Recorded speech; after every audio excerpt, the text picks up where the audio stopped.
حلقة تيتشرز توك جديدة مع الفلكي من أهم مدرسين الجغرافيا اللي في مصر. الطلبة بتدخل أدبي عشانه لأنه مدرس ليه طريقة مميزة جدا في الشرح. هو مستر أحمد زهران فضفض معانا النهاردة عن أيام الثانوية العامة وحكى لنا قصته من بعد الثانوية العامة لحد النهاردة. قصة ملهمة جدا لأي طالب ولأي حد في أي مجال.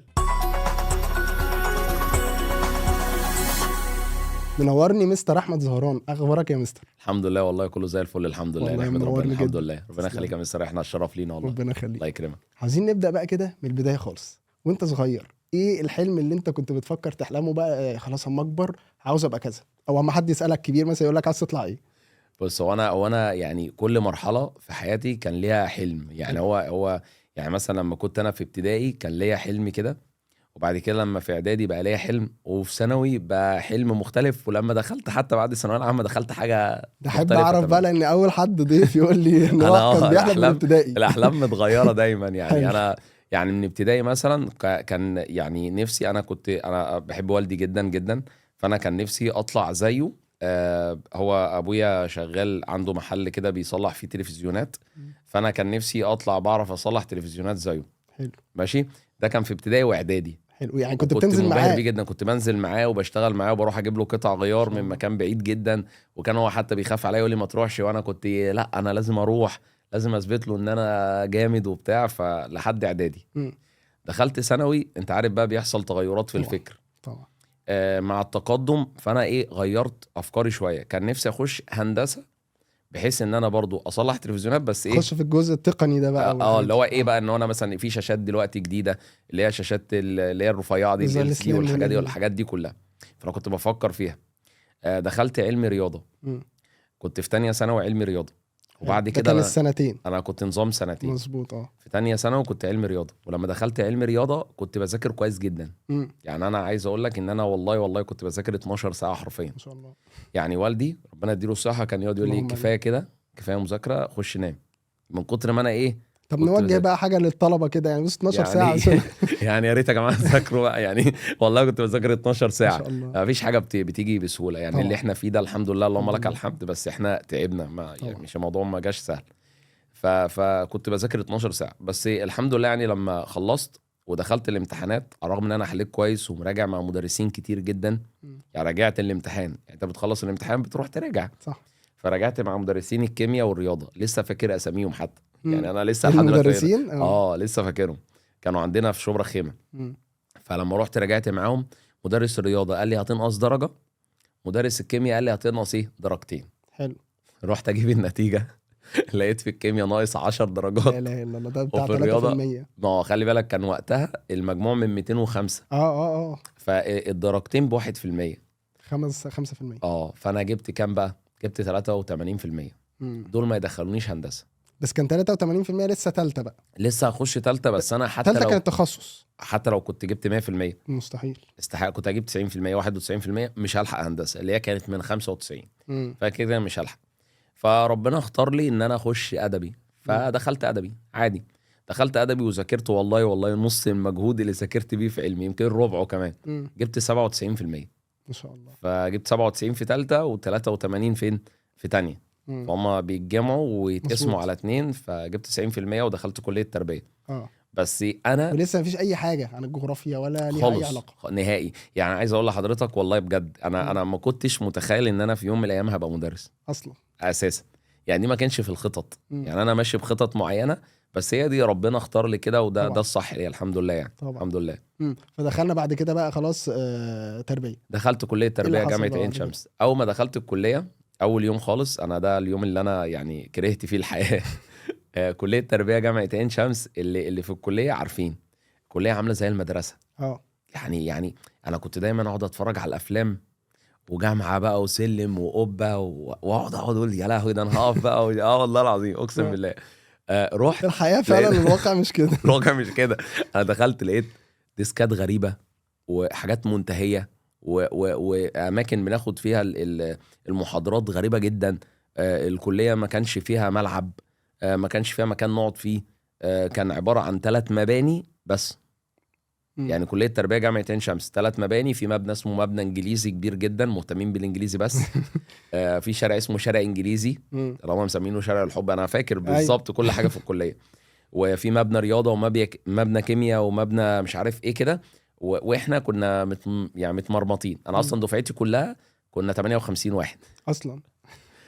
كان 8 اولاد و50 بنت. آه. انا لسه فاكر والله، انا ما حتى شاء لما الله، دي دخلت ذاكره ادبي دي يعني. انا بفتكر كويس، لان انا يعني انا اول ما دخلت قلت هو ايه فاجئت. المجتمع ده؟ ايه ده؟ ايه اللي انا فيه ده؟ انا مش كنت ده عايز المجتمع احول اللي كان في الحلم اصلا. خالص مم. خالص. يعني انا كنت عارف انت لما بترسم صوره تقول يا لهوي ده انا هروح بقى اعمل كذا. ايوه. رحت اتفاجئت بحاجات غريبه جدا مم. جدا، ومعظم اللي موجودين في الكليه من الاقاليم بقى. كمان. فانا بقى ايه يعني، انا برضو يعني عادي، انا من شبرا خيمه، يعني انا مش من جاردن سيتي يعني. بس احسن ناس الفكره ان هو والله. ربنا يكرمك، بس هي الفكره ان مش عارف اتعامل معاهم يعني، ولا هم يعرفوا يتعاملوا معايا، فاهم. لان احنا هنا حياه المدينه غير حياه غير. الارياف ما معروف. فالتعامل هيبقى صعب، عشان كده مبقتش اروح الكليه. مم. يعني انا قعدت ال4 سنين كلهم كنت بزور الكليه في الايه، اشتري امتحانات. كتب والامتحانات. والمكاتب اللي بره دي اللي في بنشتري منها مكتبه الملازم. بتاعت واحده اسمها شارلوت مم. جوه بقى، دي مشهوره جدا، ومكتبه المهندس ومكتبه الاستاذ، كنت اجيب مم. منهم الملازم اللي هي فيها علامه سوداء دي وما تشوفش عشان حاجه، ما وتقعد تقعد عشان ما تعمل عينك تطبعهاش دي. عشان ما تطبعهاش. لا كان الموضوع صعب جدا والله. طب التخصص كان امتى اصلا، في تانية ولا في اولى؟ لا احنا عندنا في كليه التربيه التخصص من اول سنه. يعني قصدي انت دخلت التخصص اللي انت يعني اخترته ليه؟ هقول لحضرتك، انا لما دخلت كان برضو المشكله الاكبر كنت ايه بقى، برضو دي الحمد لله هو ربنا بيختار لنا والله الصح، الحمد لله. انا لما دخلت اخويا الكبير هو دايما اللي بينصحني بعد والدي يعني. مم. فقال لي خش انجليزي او خش، انا كنت ادبي، خش انجليزي او جغرافيا او تاريخ حلو. او فلسفه، هم دول اللي كانوا موجودين قدامي، ما فيش غيرهم، او فرنساوي، دول 5. التنسيق الداخلي بيختار اعلى مجموع من اللي مقدمين. مم. فانا قدمت ايه في الرغبات، كتبت بدأت انجليزي، فرنساوي، جغرافيا، تاريخ، فلسفه. طيب انا بقى كنت جايب كام اصلا في الانجليزي؟ جايب مصيبه. كان الانجليزي من 50، انا كنت جايب 25. ده تهريج. استحاله تقبل. يعني هو اصلا ما فكروش في الانجليزي خالص. استحاله، انا مش عارف انا كاتبها ليه في غالبا الاول. لازم تبقى جايب 45 ساعتها اعتقد، حاجة 47. 47. هو انا جايب 25 وكاتبها في الاول. ده اللي هو يا بس انا دوبك ما 50%. اشتمونيش. وبعد كده كنت كاتب فرنساوي، كنت جايب فيه 43 من 50، حلو. بس كانوا هم واخدين من 45. مم. جغرافيا كنت جايب 50 من 50، والتاريخ ما شاء كنت جايب 50 من 50، وفلسفه جايب 49. ما شاء الله. يعني هم ال3 مواد. فانا كنت كاتب ايه في الاول؟ جغرافيا. حاجات الجغرافيا. يعني لو كنت كاتب سبحان الله تاريخ كان زماننا كان بنتكلم زماني عن مدرس مستر تاريخ أحمد بقى زهران يعني. اللي مكسر الدنيا في التاريخ برضه. ابقى تاريخ بقى. فخلاص كملت بقى جغرافيا. فكملت بقى الحمد لله، يعني هو ربنا اختار لي الطريق اللي صح. انا شايف ان ربنا والله الحمد لله، اللهم لك الحمد، الحمد لله. ان هو اختار لي الطريق اللي انا ما اخترتوش، بس هو ربنا اختاره لي الحمد لله يعني. يعني سبحان الله الناس كلها برضه لما بقعد اتكلم معاها بعد بيكون عدى زمن، لما بنتكلم عن الثانويه العامه والكلام ده كله بيرجع يقول لي فعلا انا الطريق ده احسن طريق انا مشيته. يعني الطلبه غالبا برضه ما بيبقوش واخدين بالهم من الحته دي. ما هي الفكره في بقى، ساعتها انت مش حاسس ان الموضوع صح. فكره الطالب نفسه ان هو انا عايز اخش كذا. طيب ربنا شايف مستقبلك في كذا، فانت لا انا عايز كذا. طب ما هو ربنا مش هيديك كذا ده عشان عارف ان مصلحتك مش في كذا ده. يعني انا دايما انا عشتها، يعني انا عشت الموقف ده، لاني كنت ساعات اقول لا ده حلمي، ده طموحي، مش عارف ايه، ربنا اكيد ده رايد لي الخير. ما هو ربنا فعلا رايد لي الخير. انا لو كنت دخلت مثلا هندسه ممكن ما كنتش انفع فيها. لو كنت دخلت مثلا ده انجليزي، اللي انا اصلا ما بعرفش انطق كلمه انجليزي، ودي مشكلتي مع الطلبه عامه، فالحمد لله ما كنتش هبقى في اللي انا فيه دلوقتي. لا اللهم لك الحمد، يعني الحمد ربنا لله. مرضيني جدا. الحمد لله. فانا الحمد لله هو ربنا اختار لي الطريق اللي انا كنت الاول ناقم عنه وبقول لا انا مش عايزه. مش عايز ابقى مدرس ايه. هو ربنا خلاني مدرس، والحمد لله يعني مدرس، يعني الحمد لله الناس الله. يعني عارفيني شويه طبعا الحمد لله. طبعا. والحمد لله يعني شغال كويس، والناس بتحبني وانا بحب الناس الحمد لله يعني. ما شاء الله. الحمد لله. ففعلا سبحان الله، حتى واضح ان انت لما دخلت ادبي ده بان في الدرجات. يعني بان ان انت في الادبي حتى انا ماشي كنت حلو شاطر في جدا الادب، انا كنتش في اعرف كل مواد الادبي مقفله ما شاء بقى، ايام الله. ما كنتش اعرف. مم. يعني دي برضو من حكمه ربنا، يعني ربنا انا دخلت علمي جربت، هو ربنا بيقول لك لا هو ده مش طريقك. انت رايح يعني انت بتسلك طريق هو مش بتاعك، انت رايح فين؟ في طريق تاني اهو. فربنا بيقول لك لا تعالى كده. كل ما انت تيجي تحاول ربنا يقول لك لا لا لا تعالى كده شويه، تعالى كده شويه، روح هنا، وده طريقك الصح. صح. انا لما كملت فيه انا شفت بعناية، وده موقف حقيقي.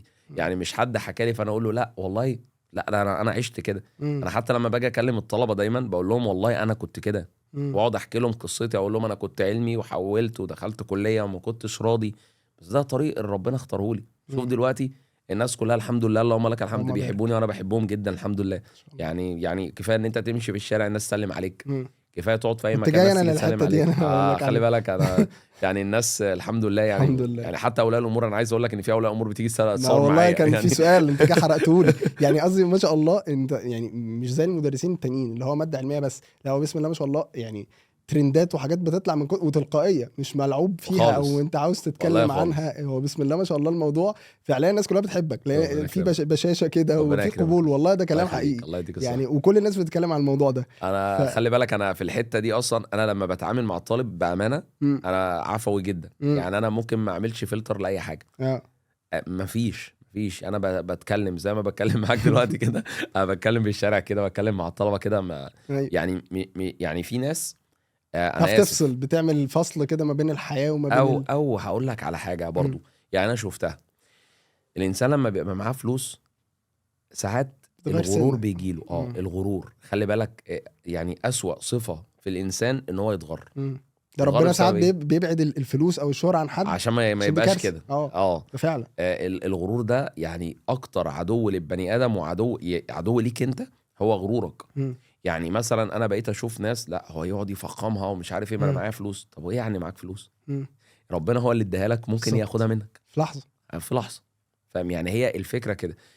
انت لما تتعامل مع الناس بحب مم. وناس تحبك فعلا، دي كفايه الناس يقولوا عليك والله ده عادي خالص وبني ادم عادي وبيمشي وبيقعد يتصور معانا وبيقعد يتكلم معانا وبيهزر معانا، مم. ولما بنمشي في الشارع بيقف معانا عادي. مم. انا مش لازم اعمل فاصل كبير ما بين، انا مش مطرب، صح. انا مش فنان، صح. انا مدرس عادي. عادي انا بقف مع الطلبه نتكلم مع بعض ونهزر، واللي يعمل معايا تيك توك عادي، واللي عادي خالص مش مشاكل عندنا. لا دي حاجه حلوه جدا بسم الحمد الله ما لله شاء الله. ربنا يكرمك. طيب يعني وحضرتك بقى بتفكر كده انا رايح دلوقتي تربيه اللي انا اصلا مش حاببها يعني، او يعني مش ما كنتش مخطط لها ومش عارف مستقبلها عامل ازاي، والتربيه دي معروف بقى المدرس هيطلع يشتغل في مدرسه حكومه او حاجه بسيطه، يعني الموضوع برضو ملوش مستقبل. مش ملوش مستقبل ان هي كليه وحشه، هي كليه المفروض من احسن الكليات، بس هي في مصر شويه واخده الزاويه دي. طبعا الناس افكارها عن كليه التربيه ان مم. انت هتبقى مدرس، حاطين المدرس في حته. على فكره هي التفكير زمان عن المدرسين غير التفكير دلوقتي.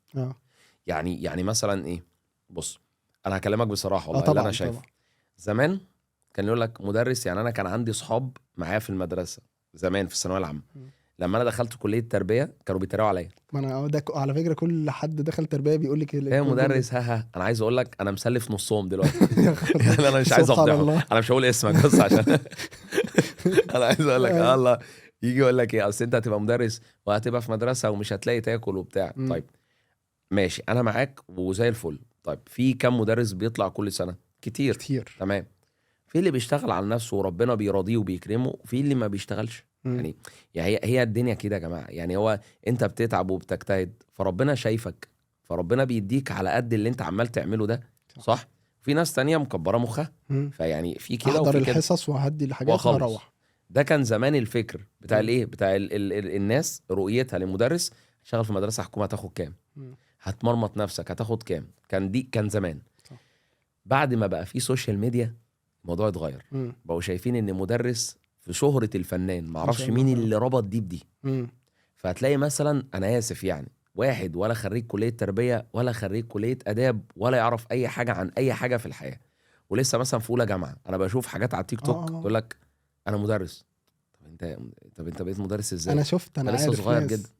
يعني انت لسه صغير يا ابني. طب استنى حتى لو انت في كلية تربية مثلا في اولى استنى، انت ما عندكش الخبرة. في كلية التربية بناخد حاجة اسمها طرق تدريس، فروق فردية، بناخد حاجات تعلمك تتعامل مع الطلبة ازاي. إدارة مدرسية ده احنا كنا بناخد كتب وانا ده انا حافظها عشان اعرف اتعامل مع الطالب نفسه. عقلية الطالب فيها حاجة اسمها علم نفس اجتماعي، اتعامل معاه ازاي، اتكلم معاه ازاي. طب انت خدت الحاجات دي؟ طب انت هو شايفها بقى من وجهة نظره ايه؟ شهرة وفلوس، ترند بقى وفلوس وبتاع وابقى حاجة كده. بس هي مش بتيجي كده. يعني دلوقتي انا عايز اقول لك ان معظم الناس بتحاول تبقى مدرسين. ده حقيقي فعلا. مع ان زمان كانت الموضوع الفكره مكروهه، يقول لك ابقى مدرس دي وحشه جدا. ويحط كده المنديل على اللي هي المنديل على الياء. ما هو التلفزيون هو اللي بوظ الفكره، قال لك ان المدرسين بقى هم كده ولا لا، احنا مش كده، احنا عاديين خالص وبنقعد عادي وبناكل عادي وبنشرب عادي وبنهزر عادي وعادي عادي خالص يعني. هي فكره كده. فهي زمان كانت شيء، ودلوقتي بقت شيء تاني، ان اي حد عايز يتشهر فبيمسك اي ورقه وقلم ويجيب 2 3 ويقعد. يعني انا بقول لك انا شايف كده، في ناس كتيره جدا بشوفهم كده. انا مش معترض، انت لو خريج كليه تربيه او كليه اداب يا باشا انت فوق دماغنا، بس لما تخلص. صح. هي مش الشطاره ان انت تشتغل وانت في اولى، لا وبقت ما شاء الله في طب وهندسه كله اي حاجه تانية غير اداب يعني، وكمان بيفتخر غير اداب وتربيه. يعني في ناس قصدي بتفتخر ان انا لسه بقى انا تلميذ في كليه كذا. طب ما دي غلط. يعني دي برضو من المساوئ، ان احنا السوشيال ميديا برضو زي ما هي عملت حاجات حلوه جدا، هي برضو عملت حاجات وحشه طبعا. يعني انا شايف ان في ناس بتتشهر يعني من غير حاجه. وعلى فكره هما بيقعدوا فتره والله وبيختفوا. يعني انا تابعت كذا مدرس كده شويه وراح، شويه وراح، هو فين دلوقتي؟ خلاص. هما كده اللي بيسلكها ان هو عشان يتشهر خلاص، لكن انت بتسلكها عشان ده علم وانت بتعلم ناس فعلا. على الاقل دي تبقى النية الاساسيه يعني. دي النية. انا طالع اعلمك، انا مش عايزك تبقى جاهل. انا دايما اقول للطلبه واحنا قاعدين في السنتر، خلي عندك معلومات، ما تبقاش جاهل. صح. يعني انا عايز اقول لك ان احنا بنقعد نعمل اللي احنا عايزينه في الحصه حرفيا. يعني انا بعد ما بشرح نقعد نغني براحتي، انا اعمل اللي انا عايزه، بس هو خرج اتعلم. يعني في حاجه لسه جاي من حصه كده، في ولد يقول لي ايه مستر، كنت بشرح لهم حاجه اسمها الميه المحايده. فالميه المحايده دي هي فايدتها ان احنا لو مثلا دوله قويه عندها نووي عايزه بتجرب الصاروخ ده او القنبله دي في الميه المحايده دي. الميه المحايده دي ممنوع ان حد يعدي فيها اصلا، يعني في عشان فيها مشاكل طبعا بعد الضرب ده كله. طبعا عشان في اشعاع طبعا. في حتت كده معينه ممنوع ان اي سفينه تعدي فيها، ومعروفه وفي خرائط دوليه والدنيا تمام. فالله بيقول لي ايوه مستر زي القنبله اللي نزلت على اليابان. فبقول له ايوه ايه المشكله؟ قال لي عشان كده اليابانيين عينيهم عامله كده. قلت له يعني ايه القنبله لما نزلت اليابانيين دي عينيهم بقت عامله كده؟ مين اللي قال لك كده؟ انا نفسي اعرف. الفكره الاشاعه دي موجوده، ما هو ده بقى ده من الجهل يعني. ده من الجهل. انا عايز اقول لك سالته قومته قلت له مين اللي قال لك كده؟ قول لي كده. راح قال لي يا مستر ده تيك توك. طب وانت يعني فين المصدر يعني؟ ايه المصدر الغريب ده؟ تيك توك كده بس قال لك كده فخلاص كده؟ قلت له لا، هو ربنا خلقنا يا حبيبي احنا 3 يعني، سيدنا آدم، سيدنا نوح، كان في واحد اسمه حام، واحد اسمه سام، واحد اسمه يافس، وده السلالة الزنجية، وده السلالة المغولية، وده السلالة اللي هي بتاعتنا السلالة البيضاء. قعدت اشرح له. يعني انا نسيت انا بشرح ايه عشان بس هو يوداني في حتة تانية. بس ما شاء الله معلومة زي دي فعلا زي ما حضرتك بتقول كده، هو خلاص في معلومة اكتسبها مفيدة هو بيسأل فيها اصلا. بس هو لما يبقى ماشي في الشارع وحد يسأله هو اليابانيين عاملين كده، عمره ما يقول بقى يقول لك لا اصل هو نسل سيدنا نوح كان في 3، واحد اسمه حام كان السلالة اللي هو المغولية اللي عاملة كده، واحد اسمه سام اللي هو احنا كوكازيين اللون الابيض، واحد اسمه يافس اللي هو السلالة الزنجية كده. هيبقى فاهم طبعا، فاهمني؟ فانا لازم تديله معلومه. انا بقى دي برضو اللي بتضايقني. يعني برضو المدرسين اللي هم انا بشوفهم برضو هو مش مدرس، هو انت ساعات بيقولوا حاجات مش مقنعه. طب ما انت انا كطالب ما تقول لي يعني فهمني، لكن انا اطلع اقول كلمتين عشان اتشهر. انا مش قصدي على حد والله، انا يعني انا ما اعرفش حد باسمه كمان. بس هي الفكره لا، اصل دول امانه يعني. انا يعني احنا الحمد لله ربنا مرضينا وبنكسب فلوس والدنيا تمام وزي الفل، بس هو الفكره ان ربنا برضه هيسالني عن كل واحد في دول. صح. انا بعلمه ايه وبقول له ايه اصلا؟ ولا بقول له اي حاجه؟ ولا انا اصلا كان نيتي ان انا اتشهر بس؟ كان نيتي ان انا ابقى ترند بس؟ كان نيتي ان انا اعلي التيك توك بتاعي بس؟ لا، نيتك ايه؟ صح. نيتك اعلم الطالب ولا انا نيتي ايه بالظبط؟ هي دي الفكره. حلو جدا. عاوز اقول لحضرتك مش بس كمان التيك توك والحاجات دي مشيت في التدريس، دي مشيت في كل المجالات. والكوارث ان تلاقي مثلا طفل عنده 19 سنه، في واحد عنده 19 سنه فعلا عنده 17 مليون رقم على التيك توك اللي هو يعتبر اعلى واحد في مصر. شوف محتواه بقى، محتوى كارثه. فهل انا كشاب صغير هقدر اقول ان ده وحش؟ لا، ده ناجح. فانا ما هي دي الكارثه اللي احنا بنواجهها. يعني كويس قوي يا مستر والله انت قلت والله النقطه دي جميله جدا. الطلبه في اول السنه بقول لهم ايه، يعني انا والله كنت بسالهم سؤال عادي خالص، بقول لهم يا جماعه ايه احسن، ان انت تتعلم ولا ان انت تبقى على التيك توك 24 ساعه؟ فكلهم لا نبقى على التيك توك، ده بيجيب فلوس. فقلت له حلو، هتجيب فلوس تمام، طب دي جايبها بكرامتك؟ يعني دي فلوس، هل هي فلوس حلال؟ هو النقطه هنا بقى معلش بقاش ان هو بقى عندي يتسأل الحته السؤال. بتاعت الحرمانيه حلال، فلقيته مسكته، فالمعلومه الدينيه مش موجوده. طيب خالص. لو هي حتى حلال تعبت فيها، انت قاعد بتعمل ايه؟ محتواك ايه اللي انت بتقدمه؟ يا اما انا اسف بتشتم، بتقول حاجات غريبه، بتجيب حاجات غريبه، بتجيب صور لازم تطلع غريبه عن لناس، المألوف. بس بتطلع عن المألوف. دايما اللي بيطلع عن المألوف هيتشهر. هو يتشهر. زي الناس الفود بلوجر دول ما اللي شاء هو الله عليهم. يعني في واحد عمرو منهم بيلا. احنا ممكن نشيله في المونتاج ده يعني عشان ما يعملناش مشاكل. ممكن يقول لك هجيب لك المستشار. ايوه لسه رافع قضيه على السويسي. يعني انا حاجه شايف صعبه يعني. بص خالف تعرف. اروح يخالف. اقول على كل الدنيا وحشه فهو فتمام. خلاص انت تعرفت بقى ان انت بتقول على الدنيا كلها وحشه. مم. ودي برضو من المساوئ ان يعني السوشيال ميديا زي ما هي حلوه بجد، طبعا. هي عملت كوارث. مم. انت محتواك اللي بتقدمه ايه؟ انت بتعلم الناس ايه؟ بتقول لهم ايه؟ بتعلم الناس ايه؟ يعني انا شفت كميه ناس على التيك توك، ايه ده يا جدعان المجتمع ده؟ لا لا لا لا. مجتمع صعب جدا. مم. يعني انا حتى حاولت، يعني كنت بفكر ان انا استغل التيك توك كده في حاجه تانية. ايه بقى؟ قلت مثلا ايه، اعمل محتوى علمي، بس مش محتوى علمي كفيديوهات عادي، ما انا عندي، ولكن اعملها كلايف. يعني اقول للعيال كل جمعه، انا عملتها مره، حلو. كل جمعه الساعه 10 بالليل هنقول اسئله، واللي اكتر واحد هيجاوب هديله فلوس. حلو. ابعت له فودافون كاش فلوس. ليه؟ انا بجيبه ناحيتي، ناحيه العلم. اتعلم اديك فلوس. سيبك بقى من القرف اللي انت ايه عمال مش عارف تقول لي مش عارف ايه وتقول كلام ايه عشان تاخد ورد وتاخد، ملوش لازمه. حاجه صعبه. فانا كنت دايما اقول لهم هنا فلوس من غير كرامه. لو انت اتعلمت بقيت اي حاجه، يعني بقيت محامي شاطر، محاسب شاطر، مدرس شاطر، بقيت مترجم كليه ألسن، بقيت مذيعه، يعني في حاجات مجالات كتيره جدا عندنا. طيب هتاخد الفلوس بكرامه. صح. محدش بيقول عليك لفظ وحش. محدش يقول والله ده واخد الفلوس من تيك توك عشان هو بيعمل كذا وكذا. مش هيقولوها. فاهم؟ فانت يبقى شكلك في المجتمع نظيف. صح. مش هيقول والله ده فلان ده اللي بيقعد يشتم فعشان كده واخد فلوس من تيك توك. لا، هيقول لك ده بني ادم محترم، مدرس محترم، فهو بياخد فلوس وده حلاله، ما بيعملش حاجه غلط. وده فعلا ما يمنعش خالص فكره ان في ناس انا والله يعني بشوفهم عشان انا بحاول اعمل الجزء ده، ان ادي معلومه وفي نفس الوقت تتشهر. يعني ما شاء الله انا شفت ناس كتيره جدا. واحد مثلا زي اسمه محمد جويش، ده عنده حاجه اسمها اي سكول كده، شركه عنده اكتر من 5 مليون، وعامل شركه من كتر السوشيال ميديا بتاعته ما نجحت. وهو عامل كده شركه للطلبه الصغيرين الاطفال، يعني اتطوروا بتاع في البرمجه. ما شاء الله. ما شاء الله. وهو طول الوقت بيتكلم عنها وبيتكلم عن معلومات في التسويق ومش عارف ايه، معدي 5 مليون. جميل. بسم الله ما شاء الله. هل دي بقى يعني هل صعبه؟ هي اصعب. طب هي في نقطه حلوه جدا. طب ما حضرتك بتعمل على تيك توك بحاول حاجات حلوه جدا على فكره ومفيده جدا، والطلبه والله بتشوفك ومتابعاك كويس جدا. وعلى الاقل انت لما بتقدم محتوى، طب ما محتوى محترم جدا وما بيعملش حاجه غلط ولا بتجرح في حد ولا اي حاجه. انا بنصح الطالب لوجه الله. فما هي دي حاجه حلوه. يبقى انا ممكن استخدمها للحلو. ليه استخدمها في حاجات يعني كلها اسفاف؟ يعني انا شايف ان في كميه حاجات انا مش راضي عنها خالص. يعني انا مش راضي فعلا. يعني اللي هو انتوا بتعملوا ايه؟ 95% مثلا من المحتوى، هنقول التيك توك عشان هو الفيديوهات الاكتر كده، الاكتر كده. وغير بقى ان بيبقى فيه كل واحد تيك توكر بيبقى عنده حاجه اسمها مصمم، بيقعد بقى يسجل له ويحط له الحته اللي هي البذيئه، يعني اسوأ حته يقول لك دي قصف جبهه وكلام وحش. هو ازاي قالت كده وازاي هو قال كده عشان يسخنوا الدنيا يجيبوا ريتش. طب انت معلش، انت في عيال بالصغيره بتفرج عليه. يعني انا ابني اصلا انا منعه ان هو يمسك التليفون خالص. والله عاش خالص ما شاء الله. حاطط له يوتيوب كيدز ده ولا مش عارف هو ده، ومسح له كل حاجه. ممنوع نهائي، مش هتفرج على حاجه.